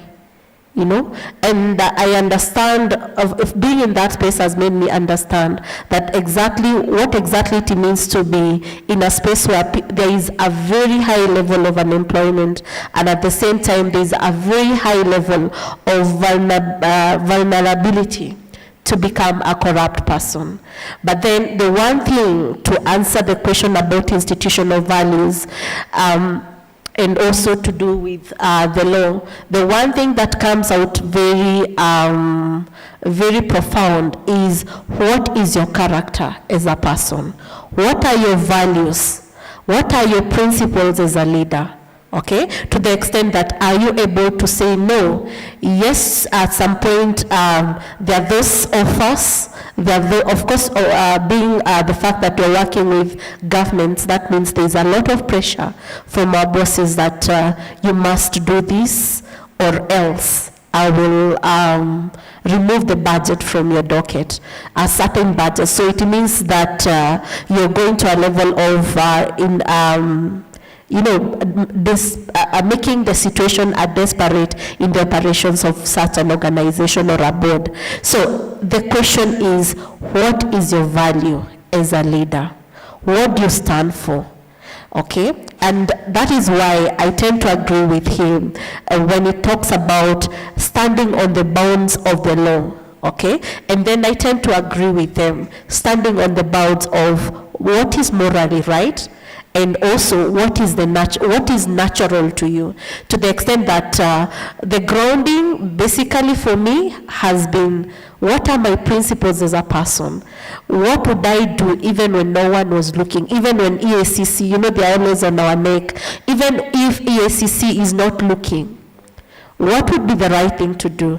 And the right thing is you employ a person, or you shortlist that person, interview that person with a lot of objectivity, with a lot of, this is a human being that is before you, and a human being that prays to God, you know, a human being with people with expectation, and that human being has legitimate expectation as well. And the only way the corruption can be shunned in our institutions, is ensuring that we have values, valued people with values arising to get into those spaces where they're supposed to demonstrate leadership.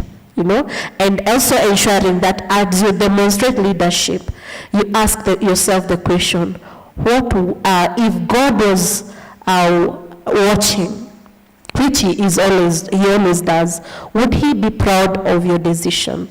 You know, of course we have different people with different belief systems in this podium, but then at the end of the day, are you comfortable with the decision that you've made? Okay, so that is the part about ethics. And the most important thing, I walk by the part about conscience. What is your conscience? You know, even if the law does not get to catch up with you, where is your conscience in that decision?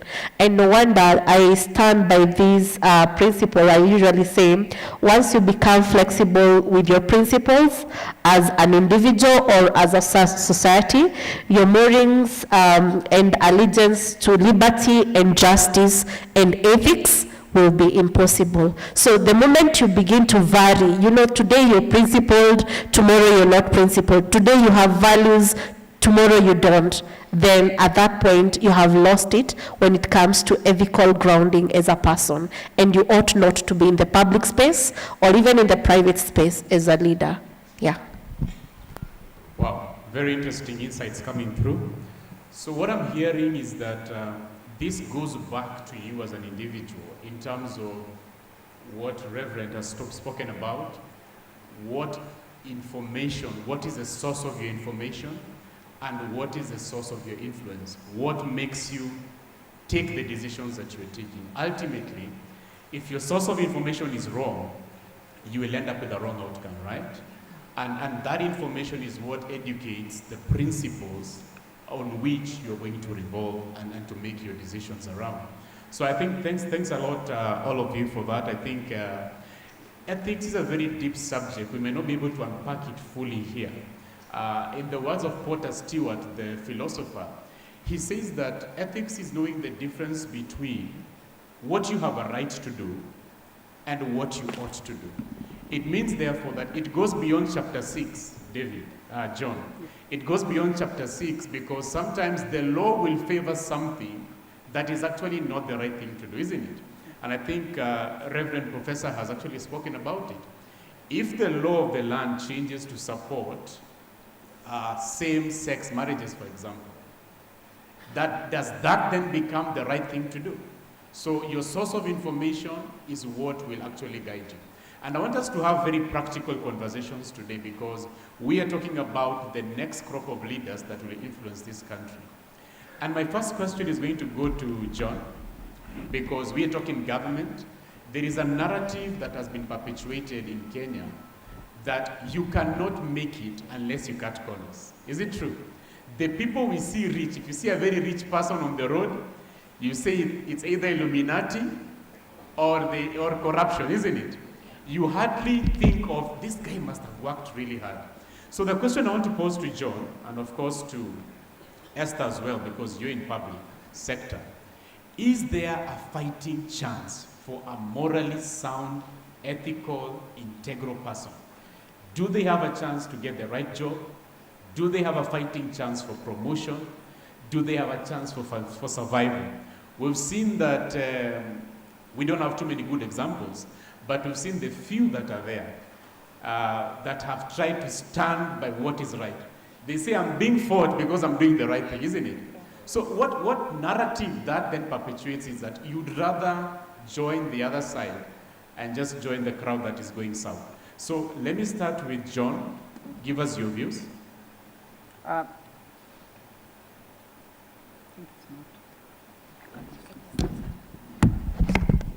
Thank you. Let me just go through that question again. It says you cannot make it unless you cut corners. So probably we ask ourselves, what does making it implies?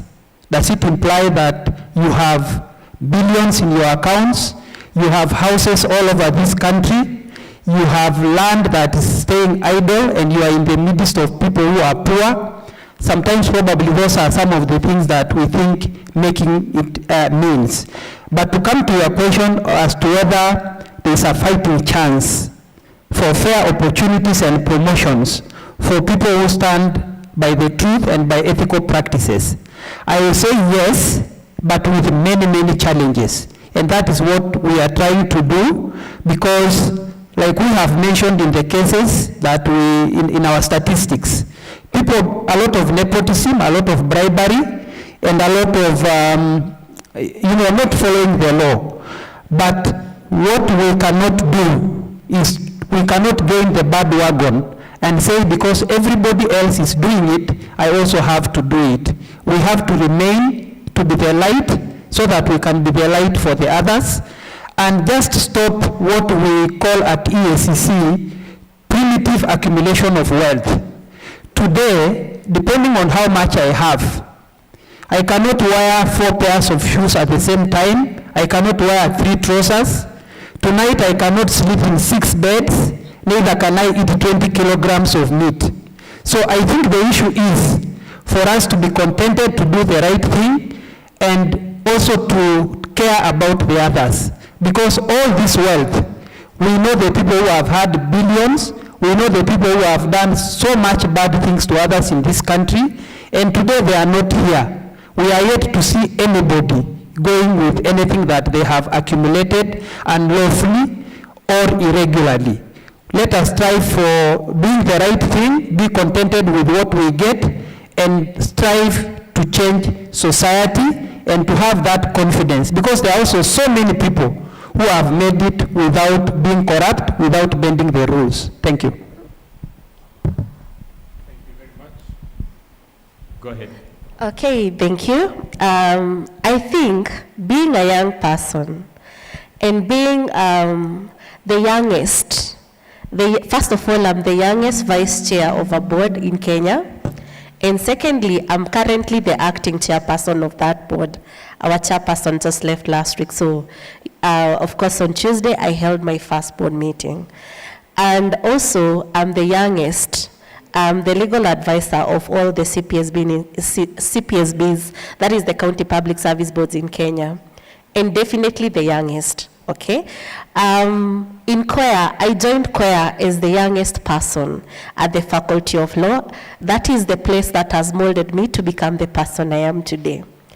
And still being a young person within the meaning of the Constitution, Article 260, let me speak to these people from an experience point of view. My fellow young people, it is possible for you to be ethical, for you to get employment, for you to get opportunities, for you to get promotions without cutting corners. I'm an evidence of that. When I came to COIA, I knew no one. But I presented myself, I presented my credibility, and COIA chose a very young person.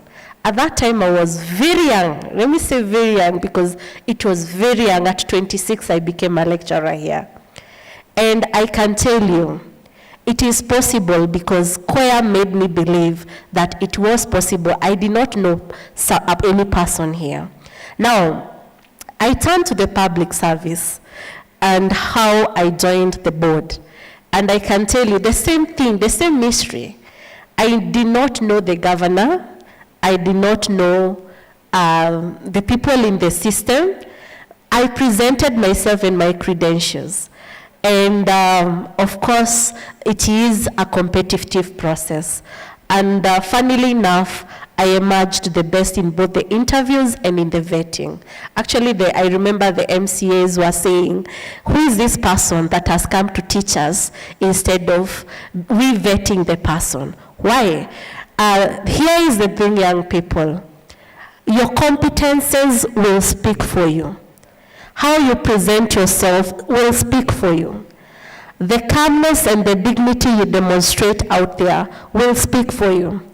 And sometimes, yes, there will be incidences of people trying to create corners in terms of asking for something for them to do something for you. If you find yourself in such spaces, and I will align that question to the question about money versus ethics, stand with your ethics. I have had so many opportunities just slide because I refuse to pay bribes. Okay? Honestly speaking, that's the thing. Before I came to Korea, I had tried so many jobs. I had tarmacked a lot. And of course, there were those opportunities that would just go. One, because there was a person asking for sex for you to get the job. I'm saying this outrightly because these are young people. Those are the challenges you'll face out there.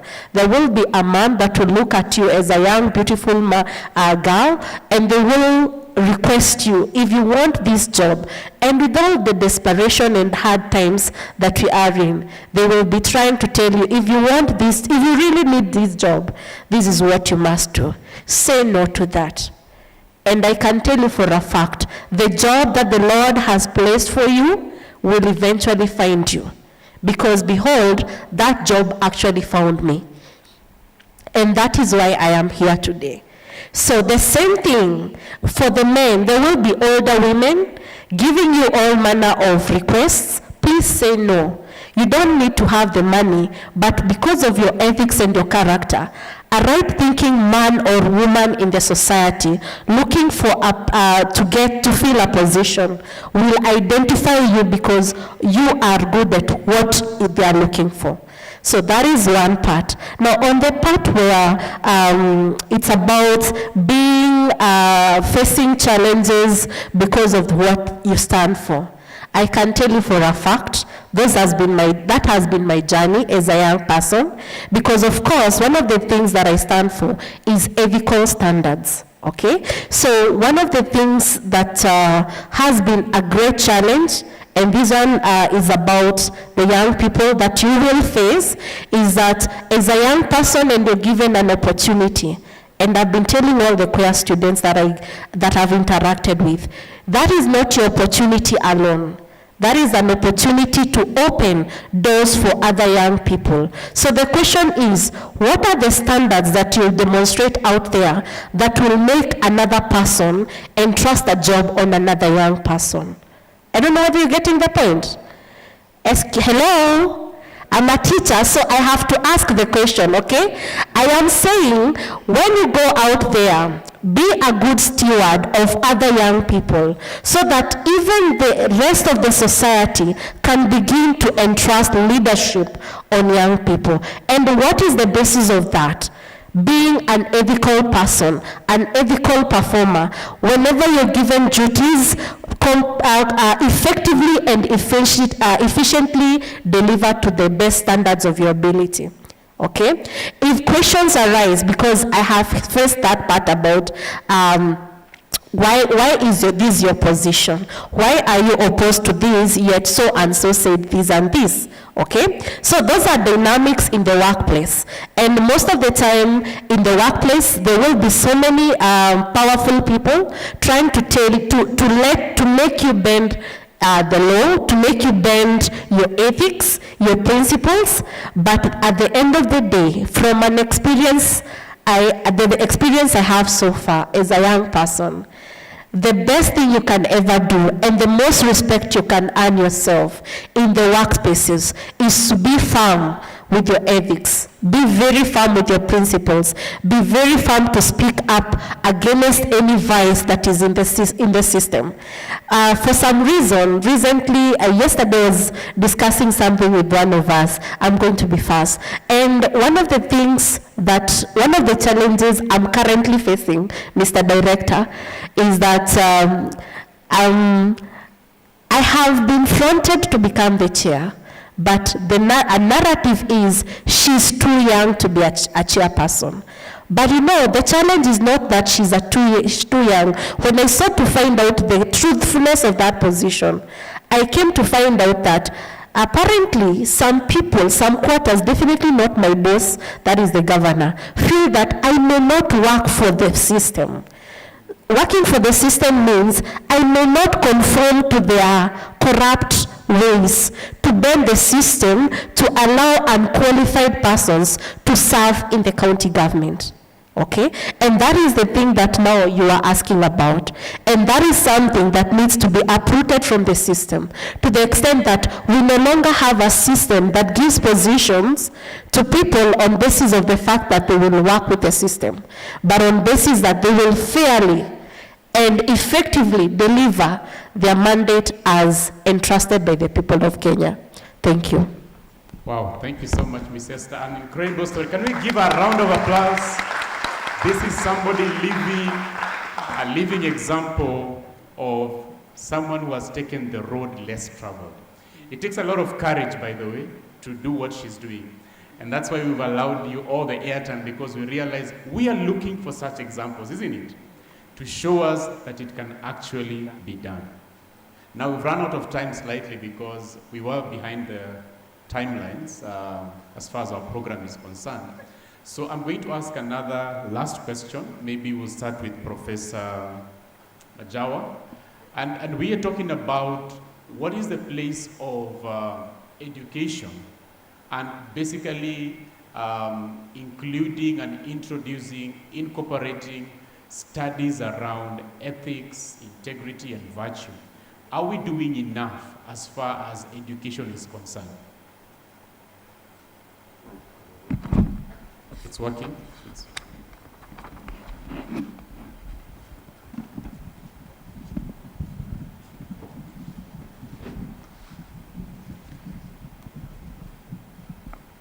Thank you very much again for that very practical and indeed, question. Are we doing enough with the way how we present our education? I think, of course, a lot is being done, but I believe more could be done. And I go back to those, the three principles I shared with you. Education is to be informative, to know all the knowledge. But again, too, it must sink to our hearts and form our hearts, form our personality. Because if our hearts are not formed, then the conviction will not be there. Principles will not be there. And if our hearts are not formed, then it will be difficult again to go to the ground. That is why I think at all levels of education, let's say at the university level, people have got to be trained. We need again to be informed so that we can discern. Spiritual soul, a human being is more than what we see outside. And that has to be connected with the supernatural values, and they come from God himself. Those values are anchored, in what Christ is telling us in John 14:6. I am the word, I am the truth, and I am life. There is another scholar who says ethics is about truth. Truth to yourself, truth to the organization or the society, and the truth again to nature. Today, you find sometimes our courses putting a separation between values, between spirituality and the institution. So there is a gap. As you were asking me, can more be done? To me, it's now bringing the two entities again together. And that's why teaching is about mentorship. It's about accompaniment, but also it's about sacrifice. I was happy with what my sister was saying. Sometimes you'll be faced with the difficult situations. You have got to make righteous decisions. Somebody would say, maybe Father Clement, we give you I don't know how many millions. If you do something which contradicts natural law, which contradicts my conscience, and I have got a lot of experiences, people saying no to something which is going to come in a corrupt way. So we needed to stand by our principles. And again, I go to those 5, that we needed to inculcate these 5 values in our curriculum, in our way of life. The spiritual soul, the reason is going to be formed in a righteous way. We need again to be formed in our conscience. We need to be formed in common sense, what we are talking about, natural law. Because again, we are bombarded by all sorts of information on the radio, on the TV. It's up to the individual to say, I stand by my principles. And when it comes to natural law, there is no debating. Of course, you can debate to get more insight, but to change your principles, that's why even young people, and I think all of us, need to say what is the natural law and they're going to stand by it. Common sense. Common sense. You know, many other things which are happening around. They will entail us if, let's say, we say you are really educated to stand by natural law, to stand by common sense, and again, common good. I remember another scholar saying that, okay, today, at all levels of education, we talk about learning, but again, people say, you need to be educated, have character, have spirituality of education. And that is why I'm saying, we need to do more regarding this. Because my friends, again, how is it possible? We teach about this. A lot of books have been written about this. But when it comes to the office now, when it comes to actual life, what happens? I would like again to quote for you what the 2 great leaders have just said as I conclude. Yes. The first one, if it's possible, the Prime Cabinet Secretary of Kenyan government, Honorable Musalia Mudavadi, gave a powerful and a soul-searching statement at Kabarak University in Nakuru on 4th July this year. He said, and I quote, I urge the church to be key drivers of peace in the country and to support government initiative of uniting Kenyans. Furthermore, all people need to embrace peace, humility, integrity in places of work. End of quotation. Second quotation is relevant today.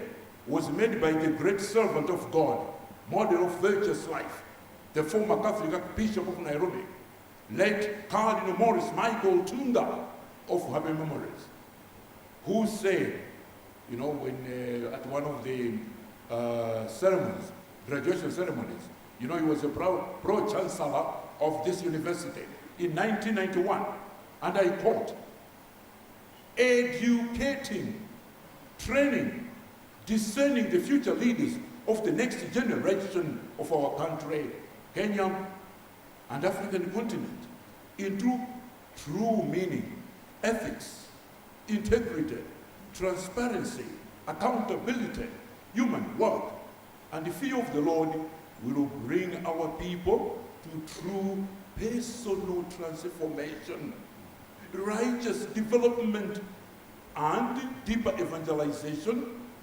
devoid of the vices, corruption, negative ethnicity, laziness, immorality, social and institutional exploitation, and separating God and values from our daily life.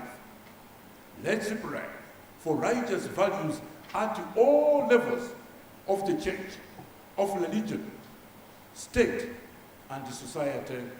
End of quotation. And may I conclude by saying, for example, I know we've got honorable, respectable lawyers and even judges. And again, I remember when we are sharing this issue, in class, somebody, has committed a crime. And then he comes to me as a lawyer. And then again, he says, okay, there is this, can you defend me? And he's going to share with you everything about that case. And you come to a situation whereby this one committed that. Should I defend that one and he be acquitted or not? That is, I know, a very sensitive question. But when we are talking about ethics, as we call learned friends or maybe educated friends, these are the areas which need you also to stand on your ground. Otherwise, in my view, as I saw it maybe in some fora, it may become a mere talk. But conviction, principles of life needs sacrifice. And all of us, from the lowest level to the highest level, we need sacrifice and to stand for the truth. That is ethics, that is morality. Standing for the truth. Thank you very much. Thank you so much. I can see the passion. Can we give him a round of applause? And now we've really run out of time. I realize we haven't given Sister Veronica a chance to give her. So 60 seconds max kindly, so that we give the rest of the schedule a chance here. Okay, thank you. As we have all heard, ethics is everything. Africans are known to be ethical people. Our life rotates about character. So our ethics is about character. Tabia mbaya, mtu mbaya, mtu mzuri. And when we stand by our own ethics, which calls for each one of us having your own personal ethics, integrity, maybe respect, all that you have. And I teach Christian ethics here at Queer. And I asked my students, did your parents teach you any ethics? And if they did, put down what they taught you. They told me respect, hard working, many things. And then I was, and what is happening? What is the problem then? They told me they set their bad role models. That they see people, the parents, you argue, you separate, you divorce, you fight in front of children. Then when it comes even to our parliaments or other places, we see them fighting. Then it comes, Corona came, we see doctors and other people going for strike and people are dying. They say, this is what they said for us. It means you just say and don't do it. So you can write books about what ethics are, but can you show by way of life what they are? So it calls for that we make personal ethics. Also fundamental moral principles. Do good, avoid evil. Obey your conscience. Do to others what you like being done to you. Love God, love of neighbor. Then we have to remember there was a movie. Sisters also watch movies. The rich also cry. The rich also cry. And I have come to learn that even if somebody drives a very big car, enter that car and you will see what is happening. The rich also cry. So don't just go for riches. Go for what it works. People who don't have fenced houses actually sleep. They sleep. I'm not advocating for that. But what I'm saying is, it's not that glitters rose, no pearl roses, no. It is what you are. Have a place for God. Spirituality plays a great role. And our CS told us here, his closing remark, what was it? It was about having God in your life, having spirituality. God answers prayer. God will make a way where there is no way. If you don't have a job, pray. And I have found I have also looked for jobs, it closed. And I'm like, because I have known that, I'm like, okay, if this one closes, God will open another one. And I was surprised some of the opportunities I've gotten. You have seen I work in Pontifical Academy for Life, which means I go meetings with the Pope. And that one came about when the other one closed, and I was like, oh my God, what happens? And another one, I'm like, God, thank God you closed that one. This one is better. I also went for an interview where I was supposed to be working in the computer, but I am a person, so that one closed, and God opened another one where I meet people. So go for your passion, pray about it, give a place to God, look for a pastor, look for someone, ask for prayers. All of us need prayers. Amen. So go and pray, God will help you. Amen. A round of applause for Sister Veronica there. So thank you very much, everyone, for listening to us.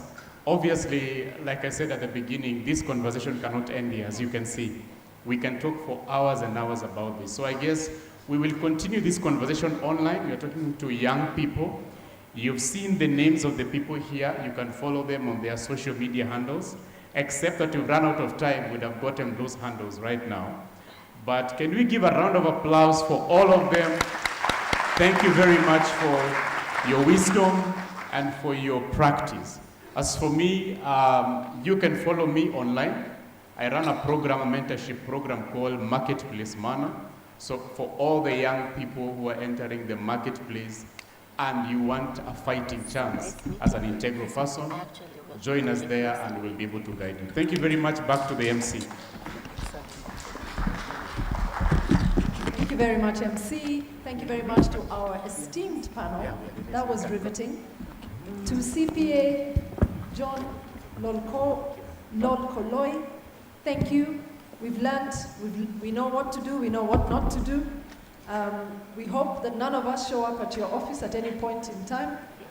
To Reverend Professor Majawa, thank you very much, sir. Your inspiration, the power talk, we feel it. We really appreciate it. To Sister, I went to a convent school, so every time I see a sister, I panic. From the time I was 4 to the time I was 18, I was in a convent school. To Sister Dr. Veronica Robb, thank you very much, sister. Thank you for compassion and showing us that even sisters watch movies, amongst other things. And of course, to Esther Mushiri, we've heard you're a product of the university, you're shining, we're seeing you, we appreciate you, and we hope to have you again. And of course, to our moderator, Mr. Samuel Otieno, you're in the corporate space, but you're also in the spiritual space. So thank you very much to our panel. You may now take your leave. Asante sana. I'm going to invite, just for a break, the Isukutu dancers who are going to have a quick interlude, and then we get into the very last. We only have one more session. We've combined the 3 into 1. The session will be inclusive opportunities for the youth. The session president will be Samson Kithika, who is from UNICAF, and I hope you know what UNICAF is. If you don't, that would be an amazing session to listen to in a few minutes. So for now, the Isukutu dancers from this prestigious university, over to Paul in the sound room.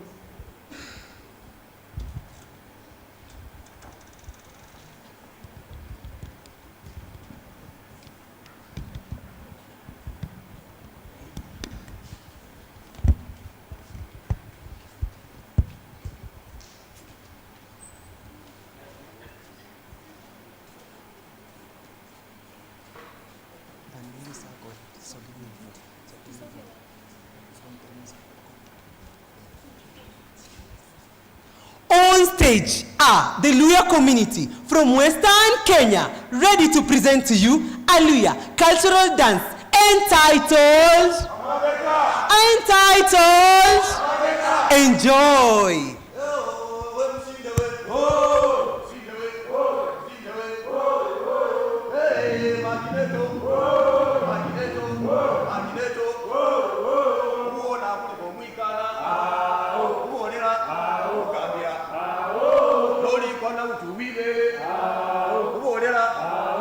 Ugandira. Hey, Mpasi Kwengo. Sikwengo. Sikwengo. Hey, Machineto. Machineto. Machineto. Maona omwikana. Ogoya. Ugandira. Ori bwana mtubire. Ubonera. Ugandira.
much.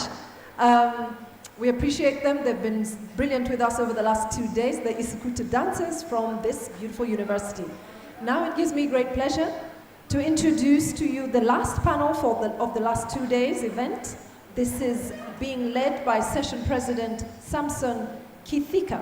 Samson Kithika is the Business Development Manager at UNICAF, and I know you know what UNICAF is. It helps students to earn quality higher education degrees through the UNICAF Scholarship Program. That's one of the things it does. It's a huge online university space, and it partners with other universities from the UK, the US, and Africa. So ladies and gentlemen, it gives me a warm pleasure to present to you Samson Kithika. As he's coming up, he will be joined after his session, after his speech, by Grace Matu. She is going to speak to you about personal branding. That is a key thing for anybody on planet Earth. She's a talent management advisor. She'll also be joined by Alvin Wanyoike from Strathmore University, the Department of Small Business Development, and also Alex Magu from STEM Impact, and he is a top 40 under 40. He's received that award. Festus Mutua from Jay's CV. He'll be helping you with what you need to do to make an effective CV. And the moderator for this session will be Frederick Anyenda. But for now, the session president, Samson Kithika. Welcome, sir.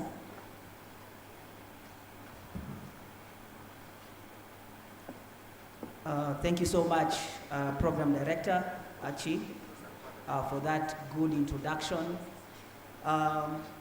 Ladies and gentlemen, I will not take much of your time. I know that, or rather I'm meant to understand that we need to go and change. And that is good. I'm looking forward to see your outfits, your gowns, and everything else.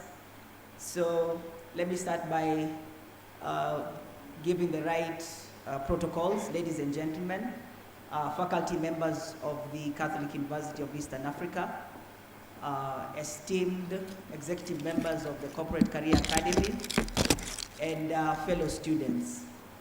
Hamjambo. Hamjambo tena. Thank you. I want to take this opportunity first and foremost to thank the Corporate Career Academy for giving us this opportunity today to be part of this conversation, a very much needed conversation on employability skills, and we are grateful for that opportunity. So to Mr. Pande, Mr. Livingstone, Makori, and his team, thank you so much. Also to take this opportunity to thank the choir management and faculty for our good job for hosting us. I have had a very memorable experience. One of my highlights was yesterday at the canteen. I met a young man who really served me very well, very cordial, very professional. And actually I want to mention his name. His name is Daniel Okoth Ouko. And I think if members of the faculty are here, you should give him a reward and a token for that. So thank you so much, Catholic University of Eastern Africa, for hosting us. So briefly allow me to take this opportunity to introduce UNICAF. I know most of you have seen or heard about UNICAF. From my interactions with you, I have had comments that you see us online all the time, or you see us on your inbox or your WhatsApp groups, on your social media platforms. So UNICAF as an organization is an institution that is committed to change and committed to making quality higher education accessible to all. Our commitment is reflected in our efforts to empower the youth with the necessary skills to thrive in the now competitive job market. As we've been discussing today, in today's dynamic world, employability skills are paramount, and UNICAF is at the forefront of addressing this crucial need.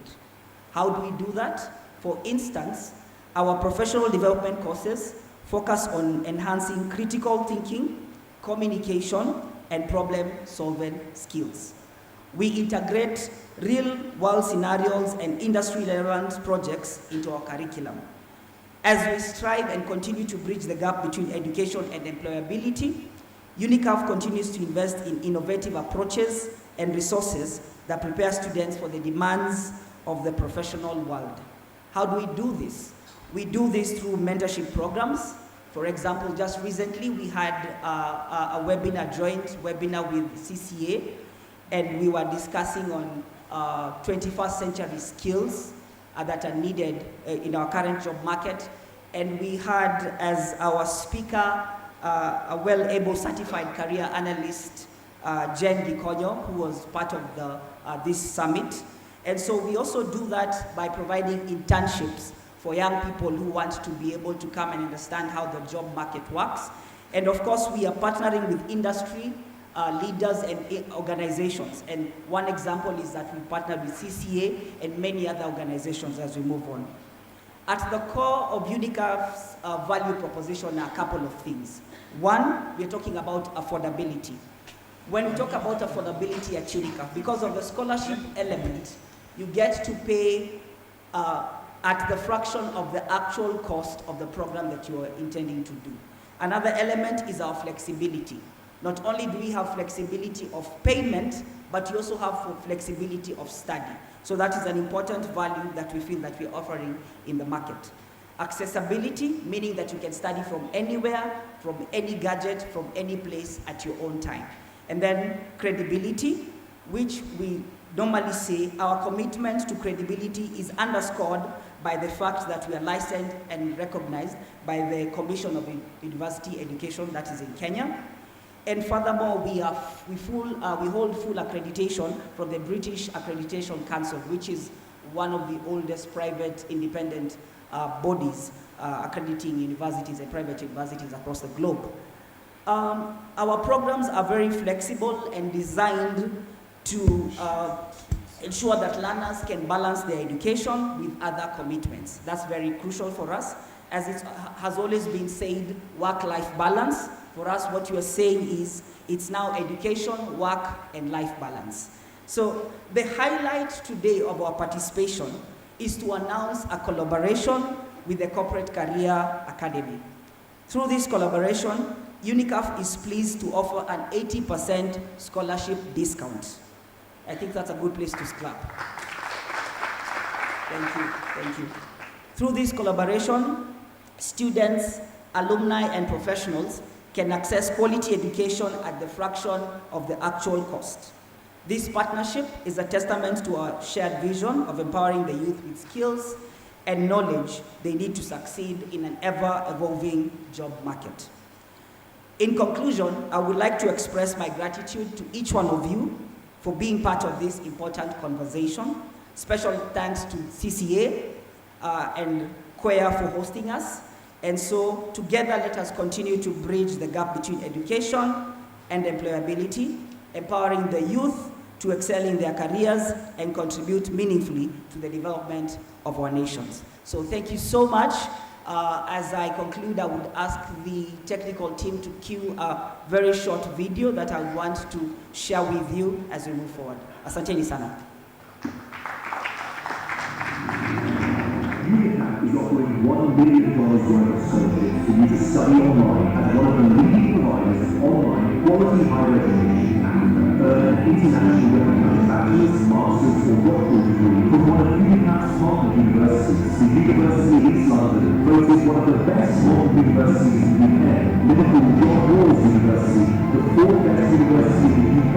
The University of Suffolk, proudly boasting a 90% graduate employability rate. And UNICAF University, pioneer of online quality higher education in Africa. Apply now and join with 60,000 students from 190 countries around the world, looking to improve their lives and careers. Thank you. I'd like to invite the panelists to this session. UNICAF is offering $1 million.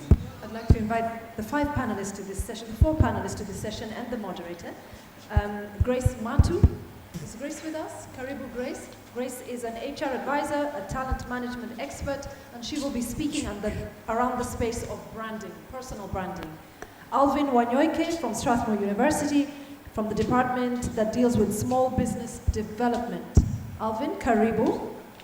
Alex Magu from STEM Impact Center, one of the top 40 under 40s in 2022. Karibu, Alex. and Festus Mutua from Jay's CV. And Festus will be guiding you all, and me included, on how to write premier CVs. The session moderator is Frederick Mayenda, and he is founder and CEO of BAYE, B-A-Y-E. Karibu. He'll stand, eh? He'll stand.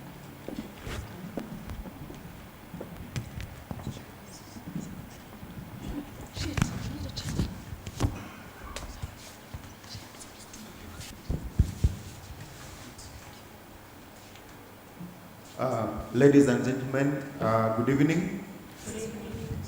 It's an honor to have this engagement here with you as we organize for a seat for the other panelists. Allow me to make a correction on my name. My name is Frederick Anyenda, not Manyenda, as the program director has shared.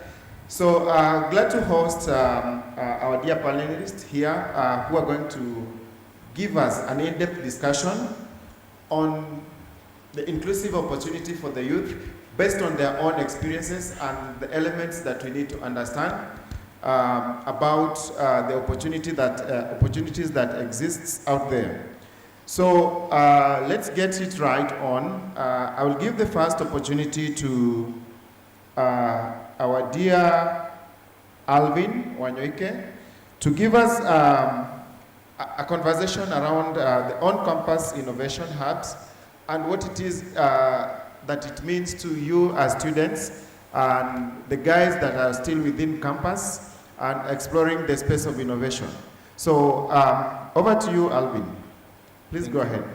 Thank you. Thank you very much. Ladies and gentlemen, all protocols observed. Good evening. Good evening. So thank you very much for this day. It has been an amazing day full of information, and I'm very grateful for the opportunity that has been given to me and also Strathmore University as a whole to be able to sit here and just give an example of what we do back at Strathmore. So my name is Alvin Wanyoike. I'm the project coordinator for the Small Business Development Centers. So the Small Business Development Centers is a program which is donor funded by the USAID at Strathmore, but being implemented by us. So how the model operates, it's a model which has been there for the past 40 years, working in the United States and has already proven to work. So right now, we are the first country in the whole of Africa to be the ones who have been given this privilege to pioneer it. How we look at it currently is this model should be implemented at a university level, and that's why I'm going to be speaking on campus innovation hubs. So in context of how the model has also been transferred to us, this model has come from the University of Texas, San Antonio, and they're the ones who taught us how to best come and implement this model. So this model, to put it in a narrow perspective, focuses on advisory sessions. We also do trainings, we do consultancy, but we do offer advisory whereby we handhold an MSME from their point of interacting with them, where we realize this business, this is their main pain point. It could be markets, it could be finance, it could be at a policy level, or it could be that you need trainings. So if you require trainings, these we mostly focus on startups, whom we believe once we start off the journey, that's the best point we can start with you. However, we believe there is as far as training can go. Advisory is what has proven to be more economically impactful for MSMEs, whereby we take you to that point where you actually needed help. So we are in 6 counties. This is Mombasa, Kisumu, Nakuru, Makueni, Isiolo, and Kiambu. At Strathmore, we operated from an apex level, and as us being a university, we leverage on the resources that we have there. So I'd like to state that we have a gender perspective, and this gender perspective focuses on the youth, 51% female-owned businesses, and PWDs. So I really hope that my sitting down here might be impactful, not maybe to all of you, but at least some of you can be able to go and start up the fire of inspiration out there. So thank you very much, and back to you. Thank you very much, Alvin. Having been a beneficiary of the Small Business Development Center as a consultant, I know what it is that the SBC offers, and I can surely tell you that it is a good space to be, and SBC module provides the best that you can ever have, and therefore he will tell us a little bit more on how do the innovators within campus have a chance to benefit from this. I think that is something that you'd want to share with us, and thank you very much for sharing those insights with us. Closely related to that, we have also the off-campus innovation. That is, we are going to have a sharing from Alex Magu, who is a manager running the STEM Innovation Center, if I got it right. Please go ahead, take it up. Thank you, Frederick. My name is Alex Magu, CEO STEM Impact Center Kenya. And the STEM Impact Center Kenya is a youth development organization, and we work in education and innovation. And these areas of particular interest to us, and I'll be sharing case studies of 6 startups that we've worked with in the past 3 years. I also want to share that last year we were recognized by the Kenya Innovation Agency as the Startup Incubator of the year 2022. And our innovation programs, basically we've incubated 6 successful startups up to date, and spread across from Nairobi, Kisumu, Turkana, and many other organizations. And their journey has been quite remarkable. And the first startup that I want to share, and I'll do it in phases, the 6 startups were each given 1.5 million shillings each, and this was to enable them to develop the idea from a business competition they had registered to a real product, and we worked with them throughout the entire journey. And I want to share 2 startups in the first phase, one called Vis-a-Vis or Signverse, and I think they are currently exhibiting here. And the startup got a funding of 1.5 million, and up to date they've been able to raise an additional 3.4 million Kenya shillings in a period of 1 year, and they are now developing their MVP to a full product. On the same case, we have a startup called Akoban, based in Kisumu. They make hatcheries and they incubate fingerlings. And this startup has been able, through the incubation process, they are now exporting fish fingerlings from Kisumu all the way to Ethiopia, all the way to Malawi, Tanzania, all the way to Lamu, all the way to Moyale. So these guys started with 1.5 million Kenya shillings, and recently they were able to secure an additional funding from MasterCard of 10 million Kenya shillings. And these are guys who just started the last 2 years from COVID time. They didn't have anything, they just had an idea on a piece of paper. And the second phase of the incubation process, we had another group of startups. And these startups got each 60,000 Kenya shillings. Fall in terms of funding from the 1.5 million to 60,000. And I want to share Sunnywise Technologies.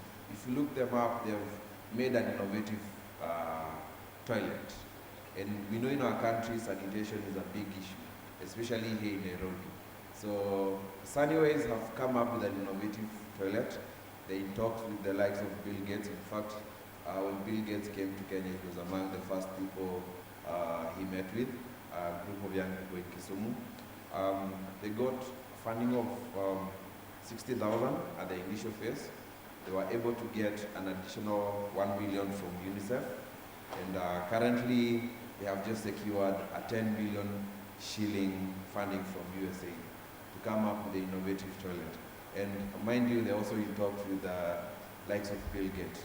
So I don't know the interest there, but if you can have an innovative toilet for all of us, why not? And someone is funding these ideas.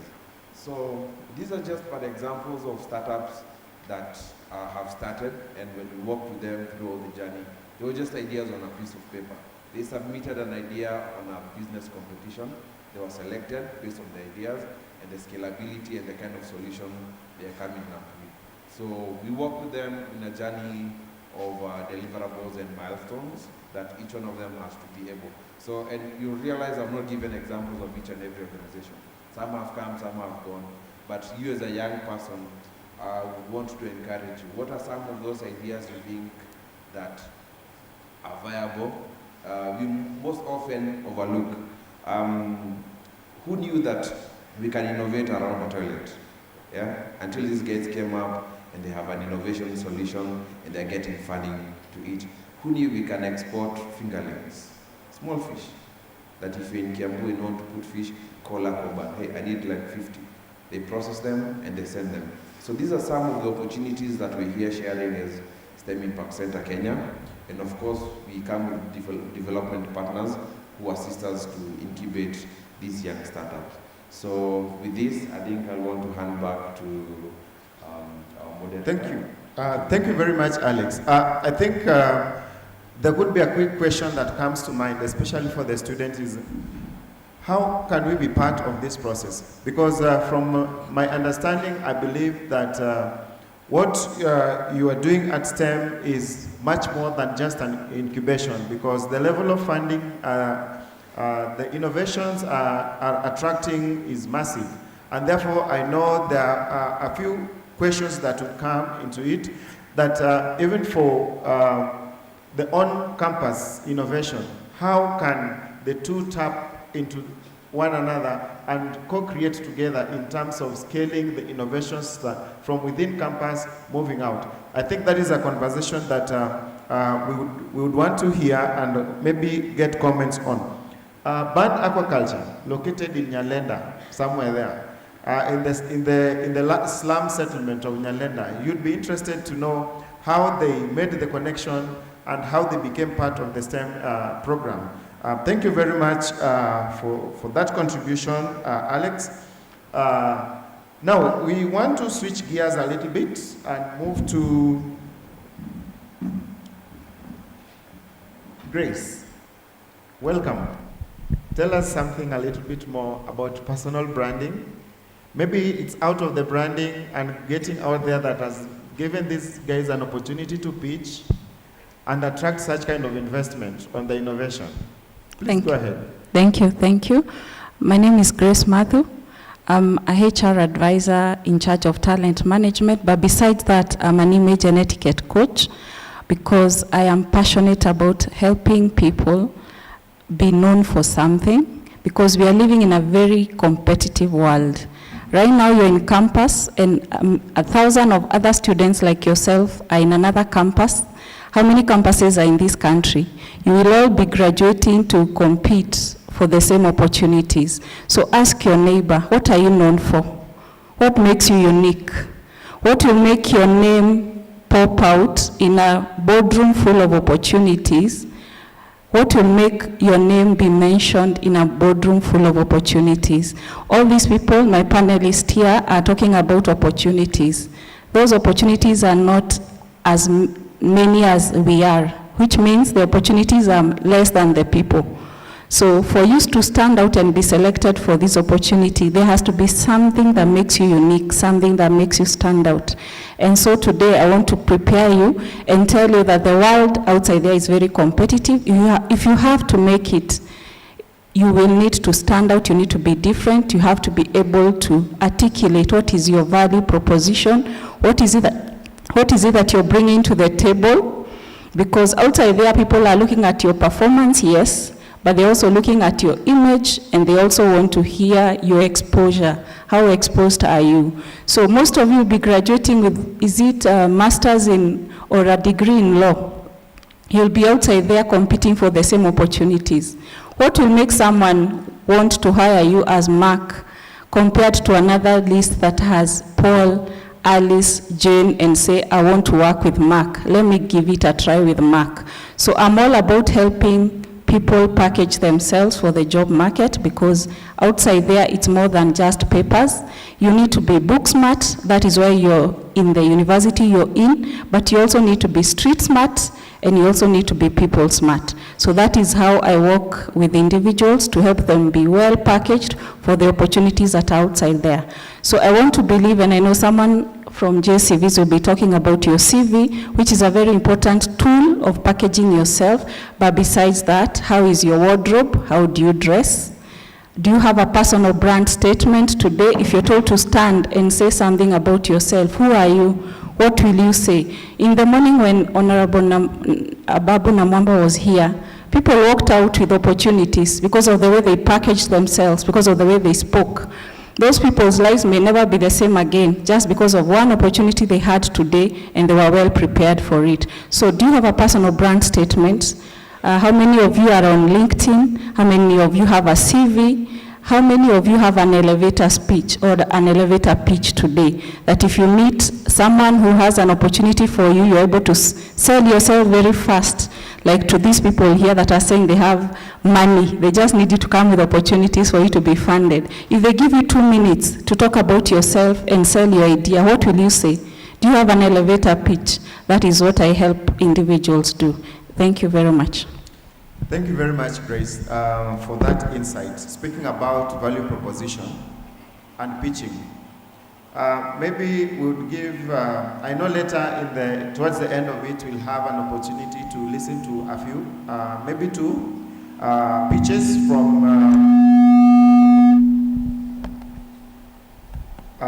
some innovators supported under KCB Foundation.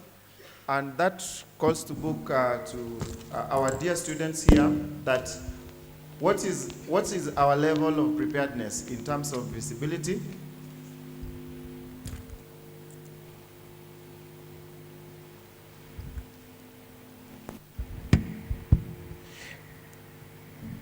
Yes, we can have this one switched off.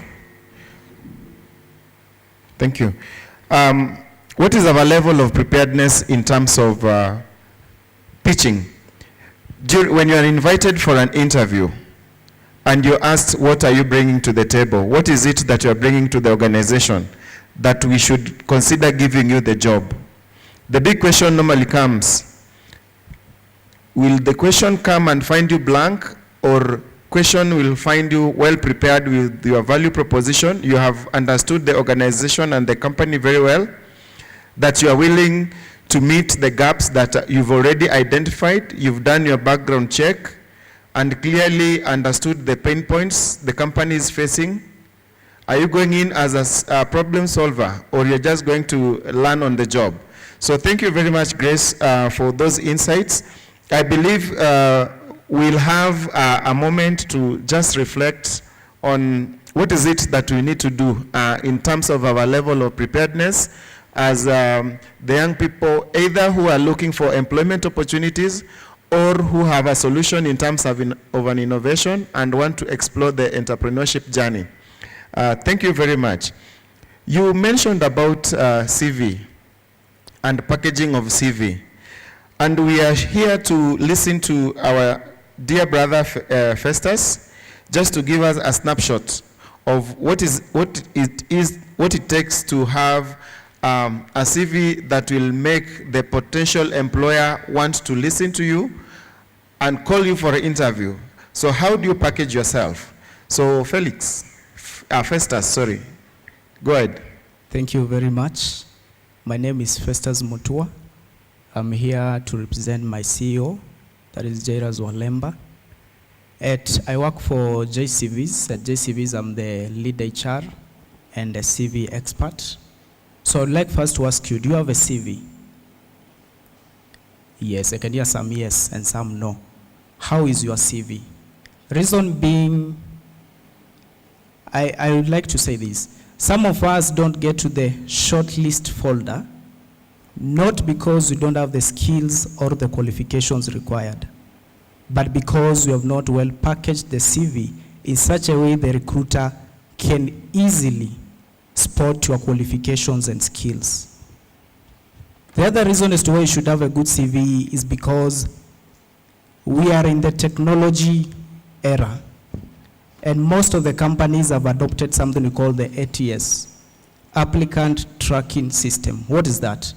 It's a system which helps in recruitment.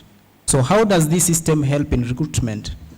Once we as the HRs have posted a job opportunity, we feed the system with the job description and as well match the email of applications to the system in such a way that after you have applied for that job opportunity, your CV has to go through the system so that it can be scanned alongside the job description, and it has to score at least 80% for you to get to the select level, so that now your CV can reach a human level of shortlisting.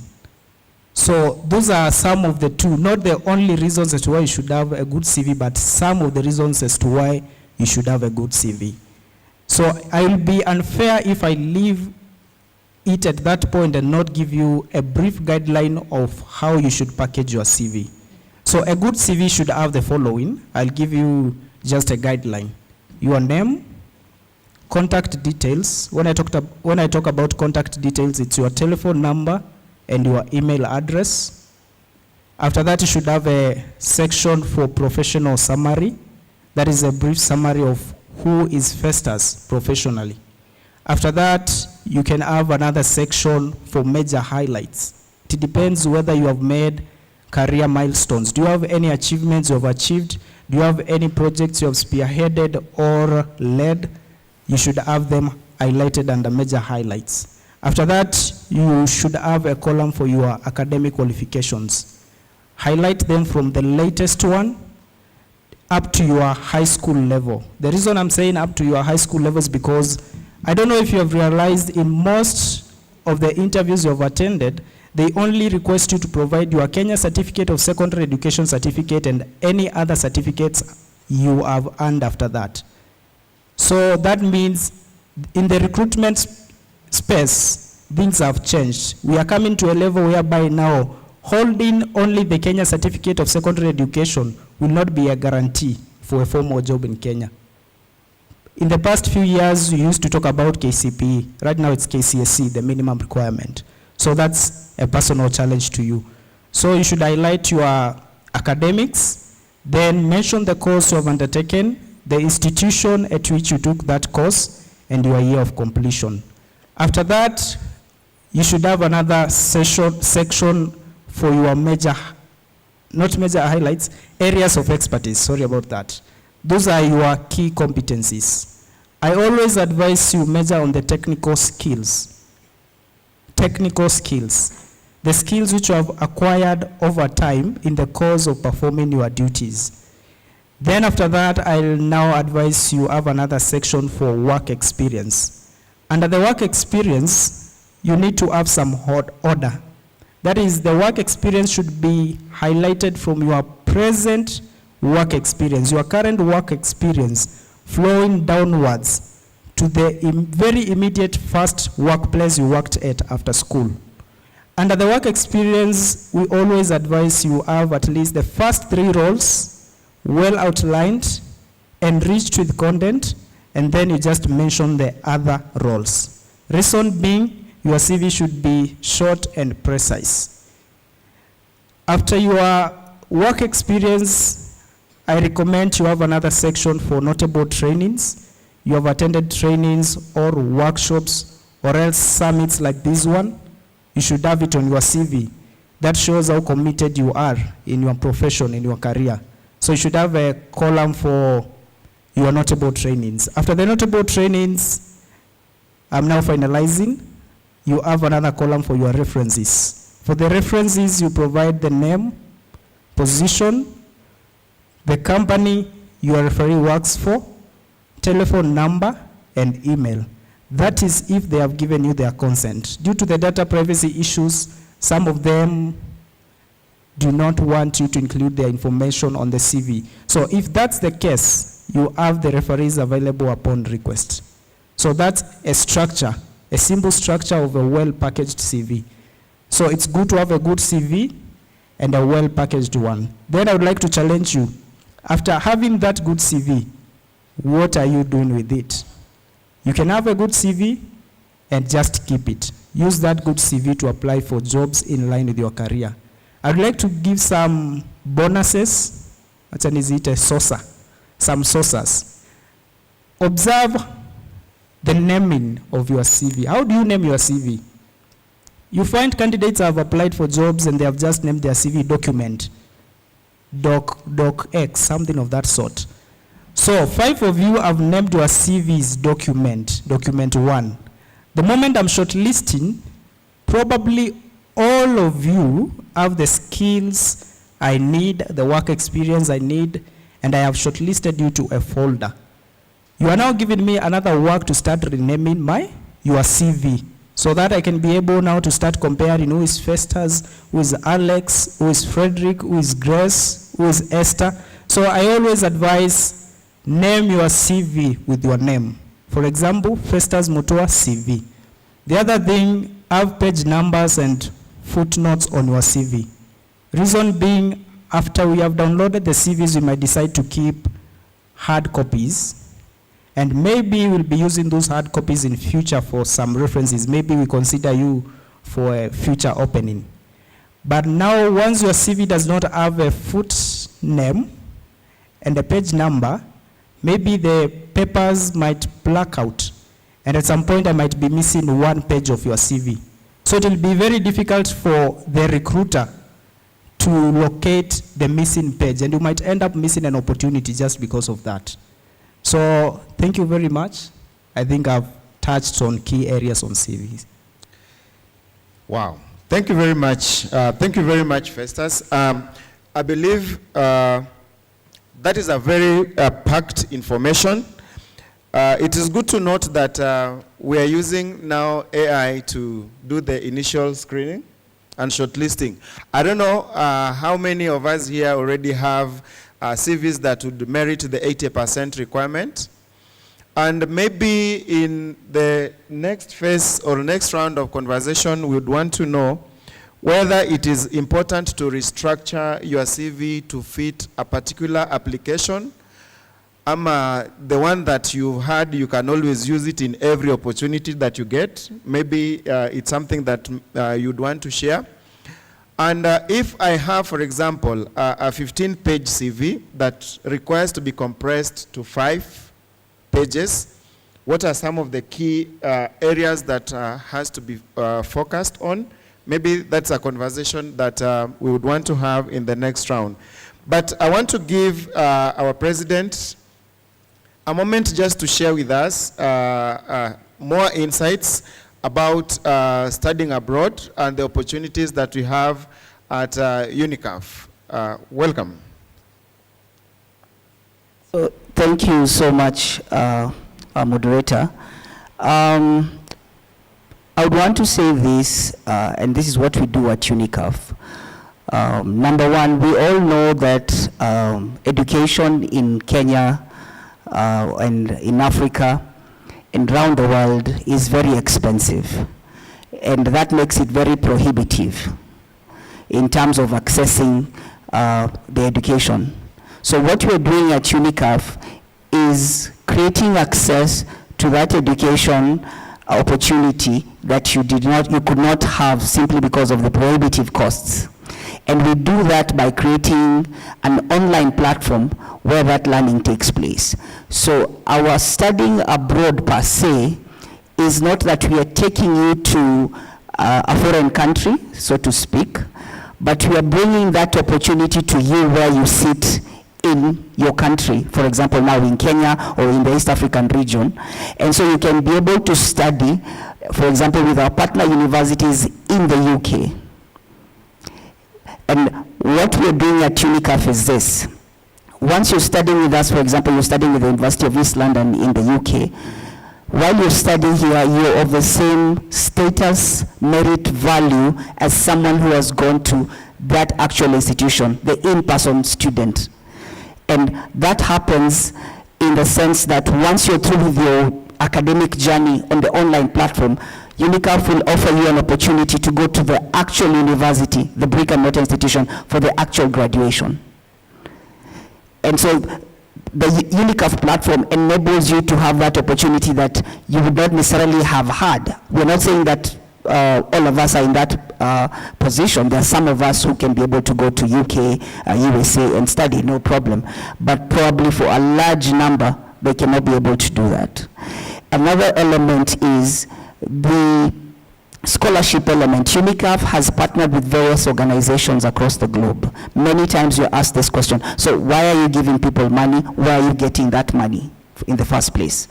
Just very shortly, we have partnered with various organizations. One, we have partnered with CDC, okay, actually it's not CDC anymore, it's British Investment International. It used to be called CDC Group earlier.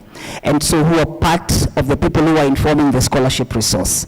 We have partnered with University Ventures, we have partnered with edX.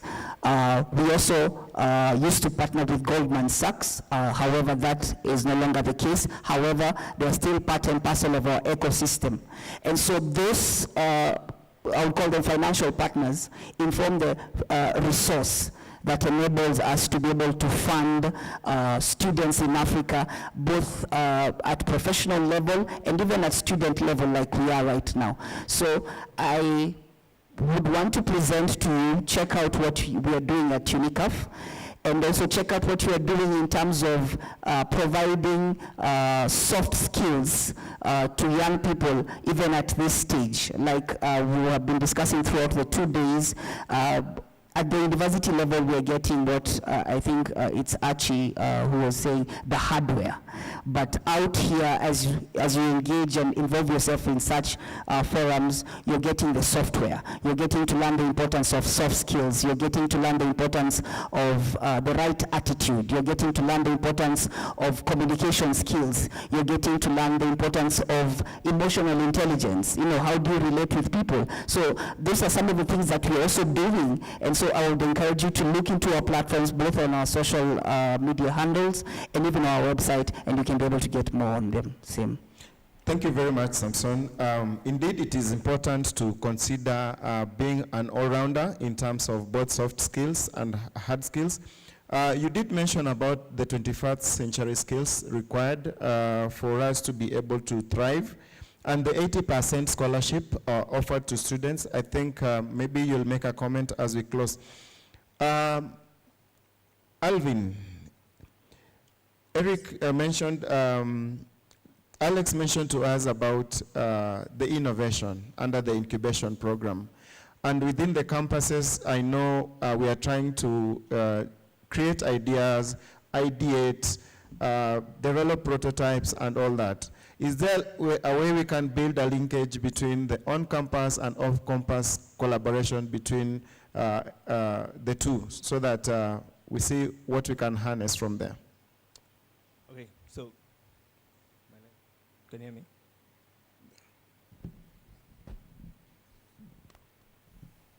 Hello, thank you. So are there opportunities of how an on-campus innovation hub and how an off-campus innovation hub can work together? Yes, the opportunity is there. So one of the first opportunities is that from an on-campus perspective, we leverage on the fact that we are a resource of information. There's a lot of research which you have done even as a student, whereby a lecturer has asked you to do a certain research, maybe for your own project, but where do we actualize them? And it's in these incubation hubs that you're actually able to actualize them. So out of that, at times we leverage also on the off-campus because of the opportunities that they have. I'll use the SBDC as an example. SBDC, we don't offer you the money. However, we work with partners such as the off-campus innovation hubs, whereby they have these partners all who are willing to offer them these opportunities. Not only them, but also other partners that we might be having from our side. We can actually tell them, since us being a donor-funded project, we can't offer this cash. Can we work with you to be the one to take this grant so that then you can be the one who is able to actually give it out? So that's one way we also work together. So other than the research, we also collaborate on, let's say, if it's consultants that we need. I might be lacking on a consultant, they might be having a consultant, or it could be the other way around. So that's also another way that we look at how can we leverage on our resources again. Maybe another way I can say we leverage on each other is maybe on the opportunities. For example, last year we had 30 MSMEs which we were taking to Uganda for the EAC conference. Out of that, we supported a certain level. We are able to support them up to a certain level, and working with them, they would also give us some of their MSMEs whereby we can be able to offer them the same opportunity. Let me just go back home and state that SBDC is, our value proposition is more of advisory. So in the case that, let's say they are doing more of the trainings or an off-campus is doing more of consulting, we can offer them the advisory. Do we offer the advisory at a cost? No. This has already been paid for by the taxpayer. So these services, we get them at the centers all around within the counties that you are in, and we at least make sure that these advisors, the business advisors, at least 3 of them who are at the centers, are able to work with you through the journey. So thank you very much. Thank you very much, Alvin. Alex, would you maybe make a comment around the same? Yes, of course. And it's interesting enough that there are a lot of opportunities and we hardly get to know them. But for us, how we work is that what is out of school?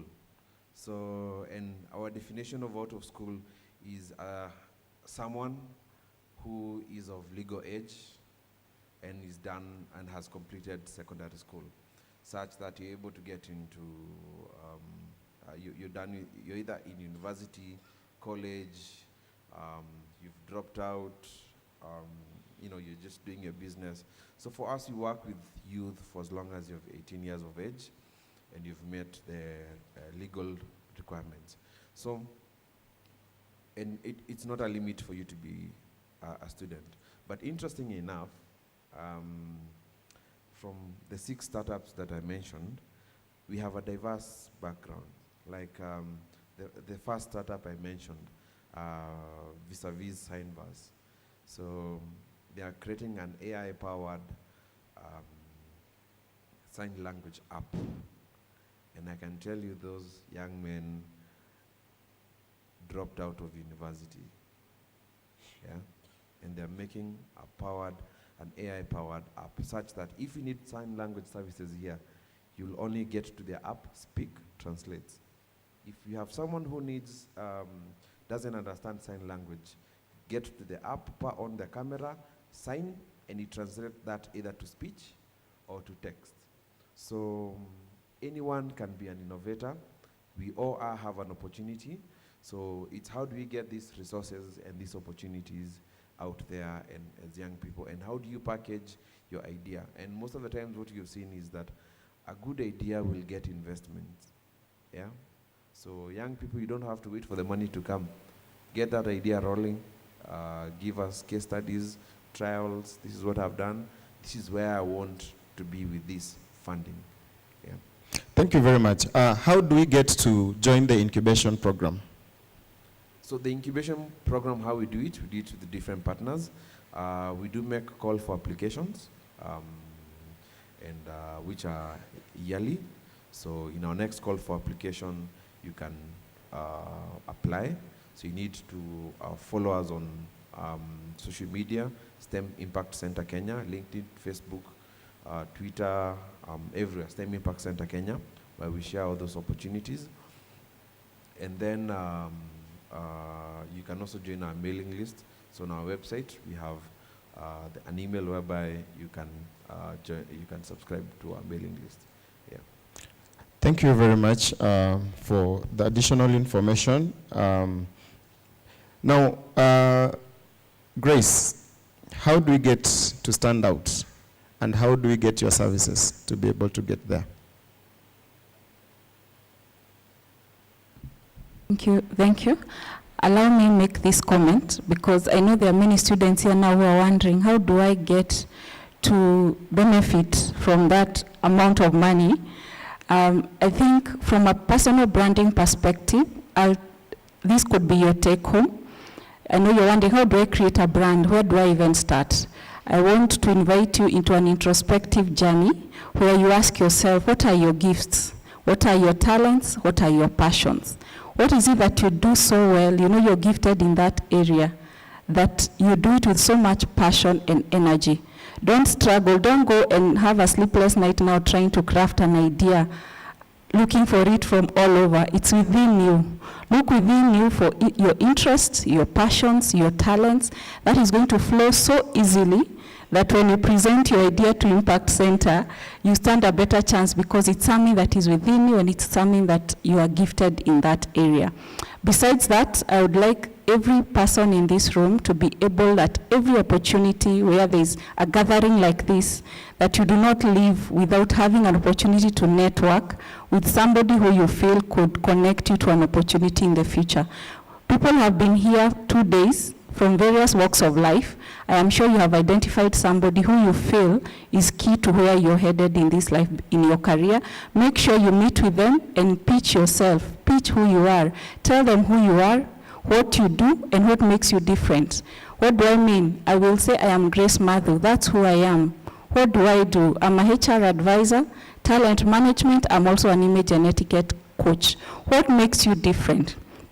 There are so many other people who are in the HR space. What makes Grace different? Grace is also an image and etiquette coach who works with people. She's passionate about helping people build their personal brands. So that goes along to add something extra to who you are. So there are very many people who are students like you, taking the same exact course like you, but what makes you different? What is someone in the morning say they're good at public speaking? So today my question to you is, what makes you different? That is what the world is looking for, so that you stand out and your name can be mentioned in a boardroom full of opportunities where you're not. Thank you. Thank you very much, Grace. Even as we prepare to take a few questions from the plenary, I want to hear from Festus. Just tell us, how do I compress that CV to fit into context? And what does it take to have a perfect CV? Thank you very much. It's a good question. Some of us have 7-page CVs. Some might be having 10. So the standard size of a CV should be at most 4 pages. How do you compress it? If you take a keen look at your CV, if your CV is more than 4 pages, you'll find that your work experience has made it very long.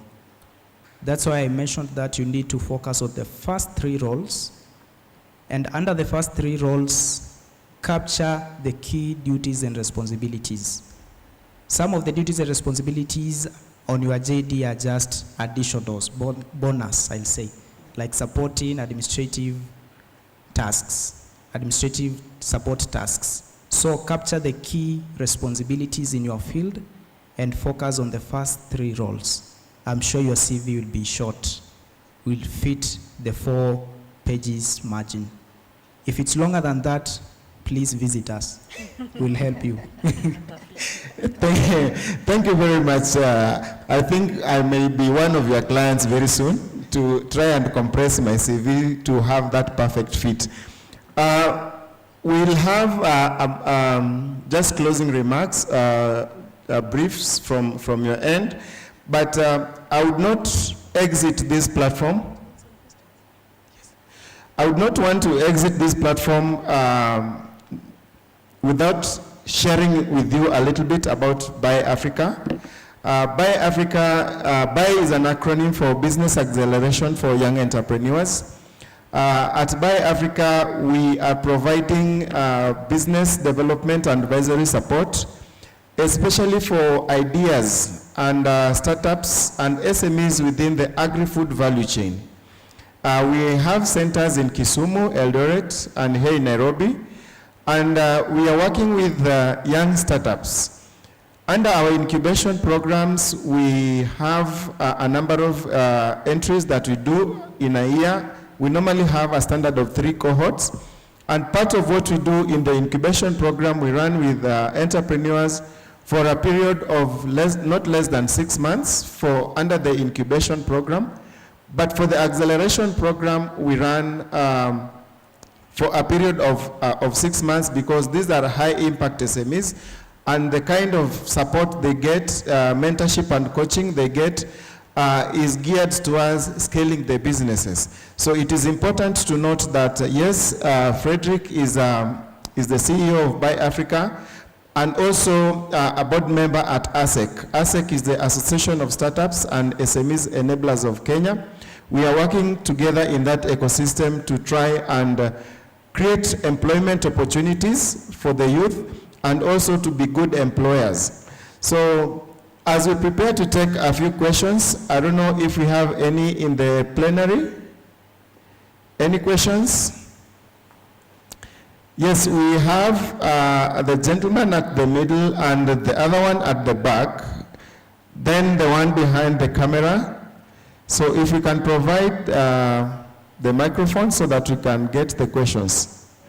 Meanwhile, any additional comments? Samson? Thank you so much. So, like I said earlier in my short speech, in collaboration with CCA, we are rolling out a scholarship framework where we are offering a guaranteed 80% scholarship for anyone who is under the CCA framework, the stakeholders. And so keep on watching the CCA space. We'll be working very closely with them to roll out how that looks like, how you can plug into that. So keep on looking out for that information as we move forward. And so thank you so much. I think that's all for me. Thank you. Grace, any comments as we give chance to questions from the plenary? Yes, for every student that is represented here, I want to tell you that you have what it takes to get outside there and shine. But I also want you to take care of the to take note of the formula that is PIE formula. And you can also go and Google it. P stands for performance, I stands for image, and E is exposure. Because as I mentioned, you need to be book smart, which is the reason why you're at Catholic University. You need to be people smart, and you also need to be street smart. So the PIE formula tells you that your performance, your book smartness will account for 10% of the success outside there. The I, which is your image, how you look, how you present yourself, how you talk, how you leave people feeling after interacting with you, will account for 30% of the success, your career success outside there. And after 10 and 30, you're left with 60. All that is exposure. I saw a lot of people here who volunteered. They are in the cameras, they are welcoming us, they are ushers, they are asking questions at every opportunity, meaning that they are creating exposure for themselves. They are letting people know that they exist, such that when you leave this place, you shall remember there was a gentleman, there was a girl who was talking so well, who was so kind to us. You actually mentioned that someone at the canteen who treated you so well. That person has already scored 60% in terms of exposure. So for success, career success, it's a balance of your performance in whatever you do, your image, and of course, exposure. Thank you. Thank you very much. Well put. I think now we can take the question from the back. Yeah, thank you very much. My name is Dr. Andrew Makori from Moranga University of Technology. And my questions goes to Alvin and Alex, and actually including Frederick. This is about the incubation, the startup. How do we get universities, like my university students, get involved? Do you have any collaboration arrangements or partnership so that when I take it to my seniors, I can be able to share that? Also, I've seen actually that when we have our career day now, it's going to be a bit different because we can invite some of you to come and share with the students in a way they can be able to improve their, to package their experiences. And of course, I'm also thinking in terms of the university, maybe even people who are exposed earlier, then whenever they are involved in various activities, they can be able to pick these ones, especially the JCVs, how they can. Because sometimes they go to 40 years, and then they are told, now this is how you do your CV. And they have been doing a lot of work that they could actually incorporate in their CVs. Thank you very much. Thank you very much, Daktari. We can take the other two questions and then we provide responses to them. There was a hand at that point. Yes. Then at the back as well.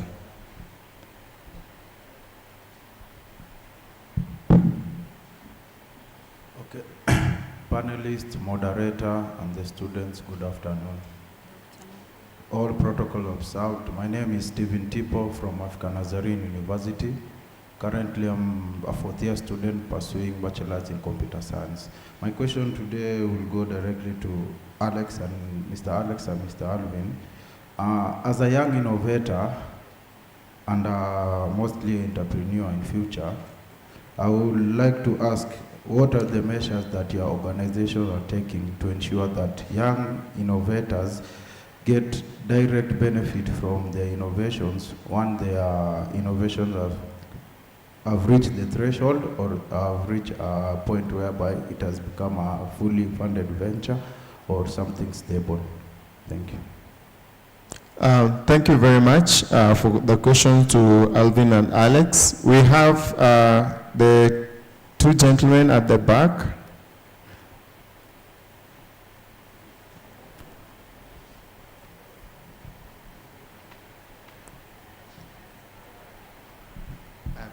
Good evening, everyone. I'm Jason Mecha from Nairobi. It's undertaking branding and UI UX, that is user experience and user interface. So my question goes to Festus and Grace. What can I make that when the people see my CV, they are like, they want to see who I am? And some of us, we are still students and we want to go into job market, and we don't have that experience. And according to the job, what they want an experience. So what can we make that these people may see that we are still students? So about the personal branding from Grace, what can I make myself to be that unique, that when people see me, they can see that these persons are unique? And about that, the project, as Nairobits, we are dealing with this SDG of the climatic change. Some of us, we have come with ideas, so now we can cap the climatic change in the world.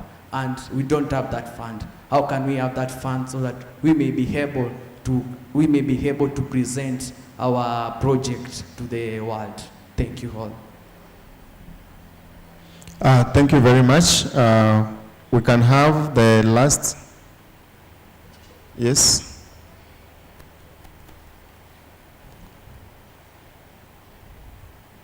Okay, good evening, everyone.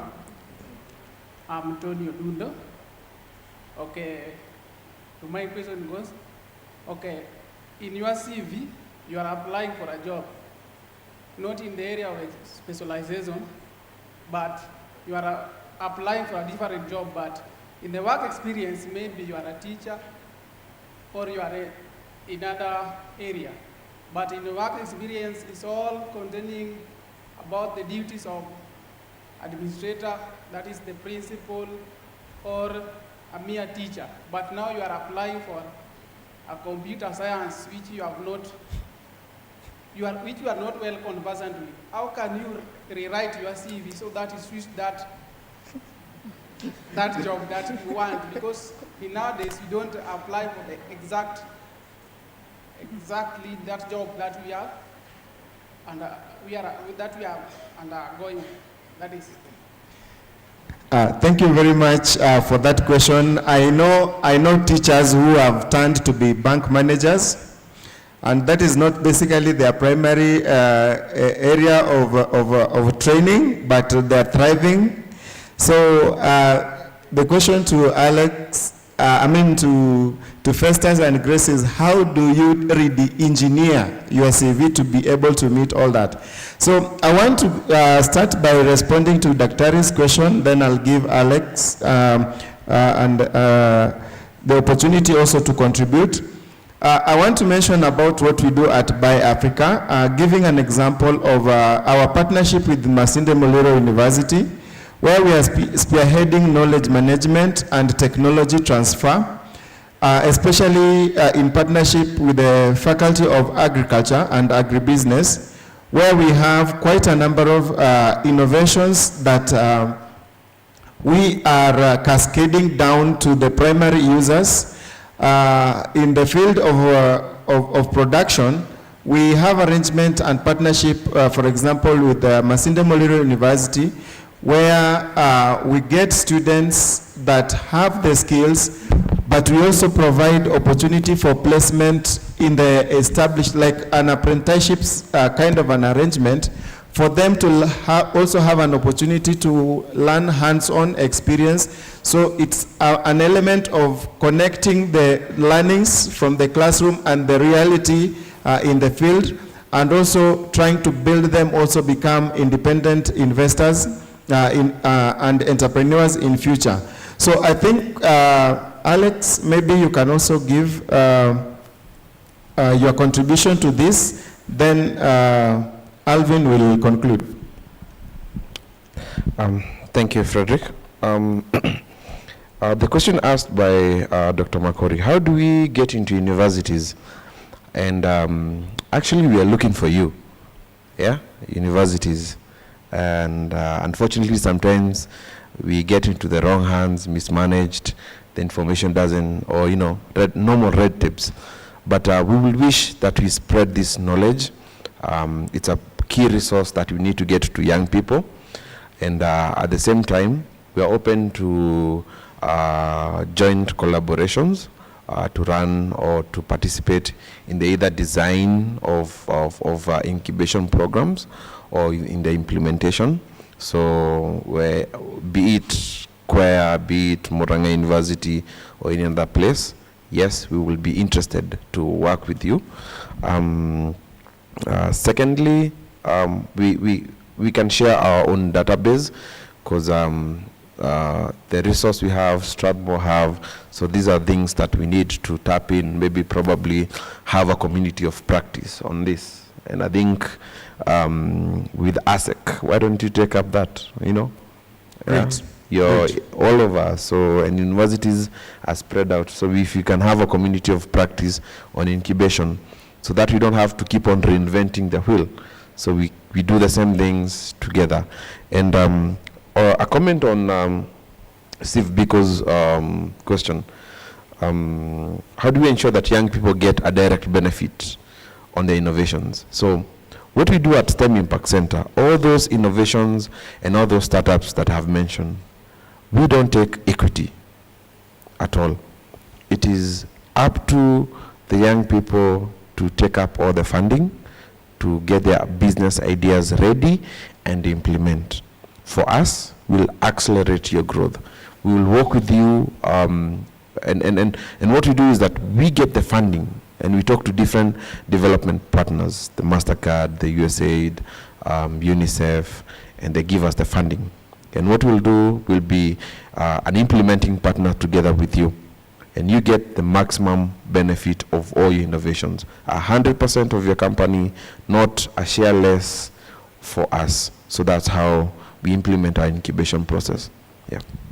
Thank you very much. It's also important to note that there is the intellectual property and patenting of innovations that is available, and for us, that is a consideration that we highly take charge of and take note of in terms of protecting the innovators. Yes. Go ahead. Oh, thank you. So, to answer Dr. Makori's question, you said that you're from the Murang'a University. You got it, Troy? Okay, awesome. So it's good, maybe I just mentioned this here. As a USAID program, yes, we are in 6 counties, but we don't look at staying in the 6 counties. The reason we're in 6 counties is because that's as far as we can go based on the prosper counties that USAID has mentioned. However, have we had conversations with other counties? Yes, we have had more than 20 of them, and one of them is Murang'a County Government. We've already had these discussions of us opening up an SBDC center there, and who knows, they might choose your university to be the hub of this SBDC center. So once this happens, we'll also transfer the model. Same way it was transferred to us, is the same way we'll transfer it to you. And then now from there, we can always kick off as a center. To go to Steve Biko's question, how I understood your question, you were asking of how we get you from an ideation perspective to making your idea become an actual business, right? Okay, awesome. So ideally, the incubation center, that's what it does. It helps you nurture your innovation. It brings you up. From our side, we help you expand. That's what we do. And how do we do this? We give you opportunities. If it's the pitching, we give you that opportunity to go and pitch in front of investors that we know. If it's access to markets, we provide you access to markets. If it's going to events, we'll see how can we facilitate that event for you. Same way, as I said, last year we took some people to Uganda. This year we're taking them to Burundi. And we also have our own events which we organize at Strathmore and some which we also invited by our partners. So in the case where we find we can support you for that event because we can see it can benefit you, we'll invite you. There are some events we might look at and we know, okay, this event will not benefit you but can benefit another person. But in the case where we know this is a very sure bet for you, that one will invite you. Another area we look at is, I deal with a lot of consultants from where I sit. And one thing we've come to realize, even as Strathmore University as a whole, we are creating a system where we are calling it BASPs. So BASPs is Business Advisory Service Providers, where we realized outside Africa as a whole, we have so many investors who want to come here, but they don't know the right businesses to invest in. So the person who comes in between the MSME and the investor is the consultant. So part of what we do is that by working with these many consultants and advisors, we're able to tell of opportunities. Even them, just by helping you out, they're able to tell what investor out there is ready to invest in your business, or how can we get you ready for that particular investor. So those are kind of opportunities we look at. Then also with the trainings, of course, one thing I always tend to say is that continuous learning is one of the best way of sustainability, especially for the businesses. And this we have seen whereby even us as the trainers, we always make sure that we empower ourselves because the market keeps changing. So with that continuous trend, we always make sure that we communicate to you as our clients. So thank you very much. Thank you very much. In 30 seconds, Grace, there is the element of matching, the call for application, but requires that you have experience. How do beginners work with this? Okay. Given your circumstances as a student, your exposure and your experience starts from campus. And I'm glad to report there are some of you already who have experience because they are always volunteering for every activity. They are in all the clubs, or rather they've joined their clubs of interest. Some of them have even taken positions of office. Maybe they are the chair, they are the treasurers. And those are some of the basic things we look at the entry-level jobs, because I want to believe most of the people leaving campus will be looking at entry-level jobs. We know you have not worked before. And after you leave campus, please go volunteer. Don't stay at home saying you only want a job that has money. Go as an intern. Even if that intern is not getting something, just do it. Because it will start there, it will not end there, but it will be considered as experience. Thank you. Thank you very much. Festus, I'm a trained agribusiness specialist, but I want to apply for the job of an engineer. What happens according to the question as I hand it over to... It's a good question. That's career transition. I have friends in the HR space who are teachers. So it's a whole process.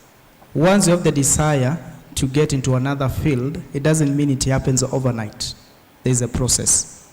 So I just give a brief overview of how to go about it. Number one, seek for volunteership in line of what you want to pursue.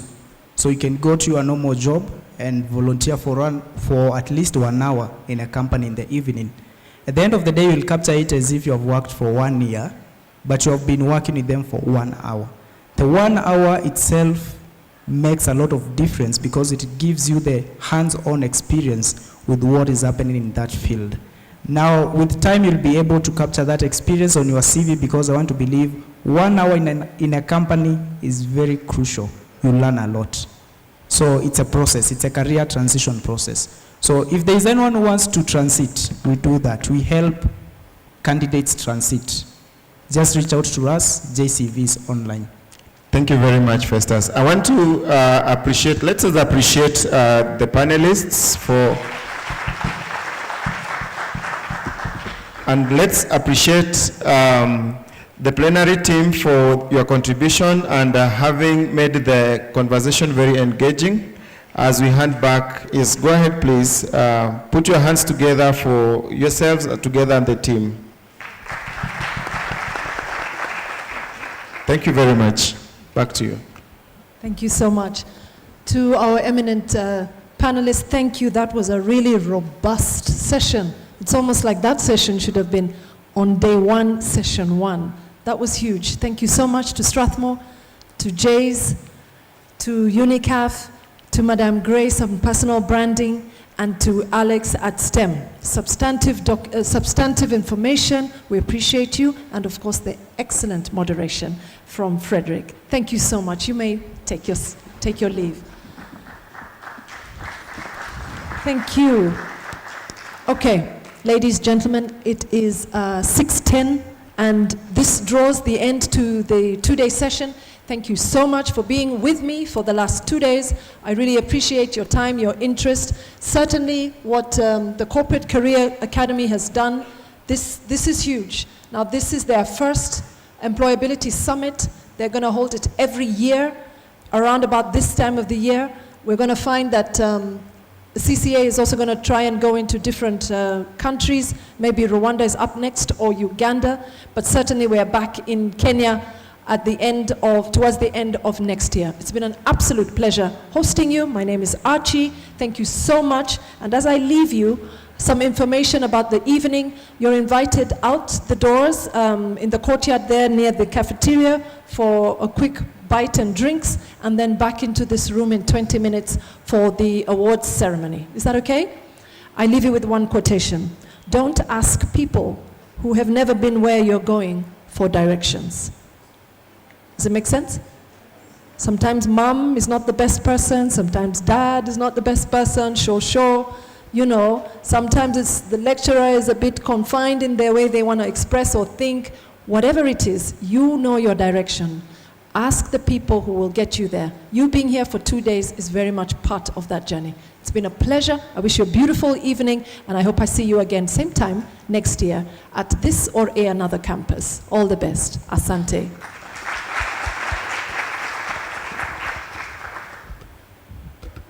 Paul, I think you can play some music. I've been harassing Paul. Thank you so much to the sound guys and the audiovisual guys behind me. They've been fantastic. To the students who helped me moving around with the mics, I really appreciate your support. Karibuni, back here in about 20 minutes.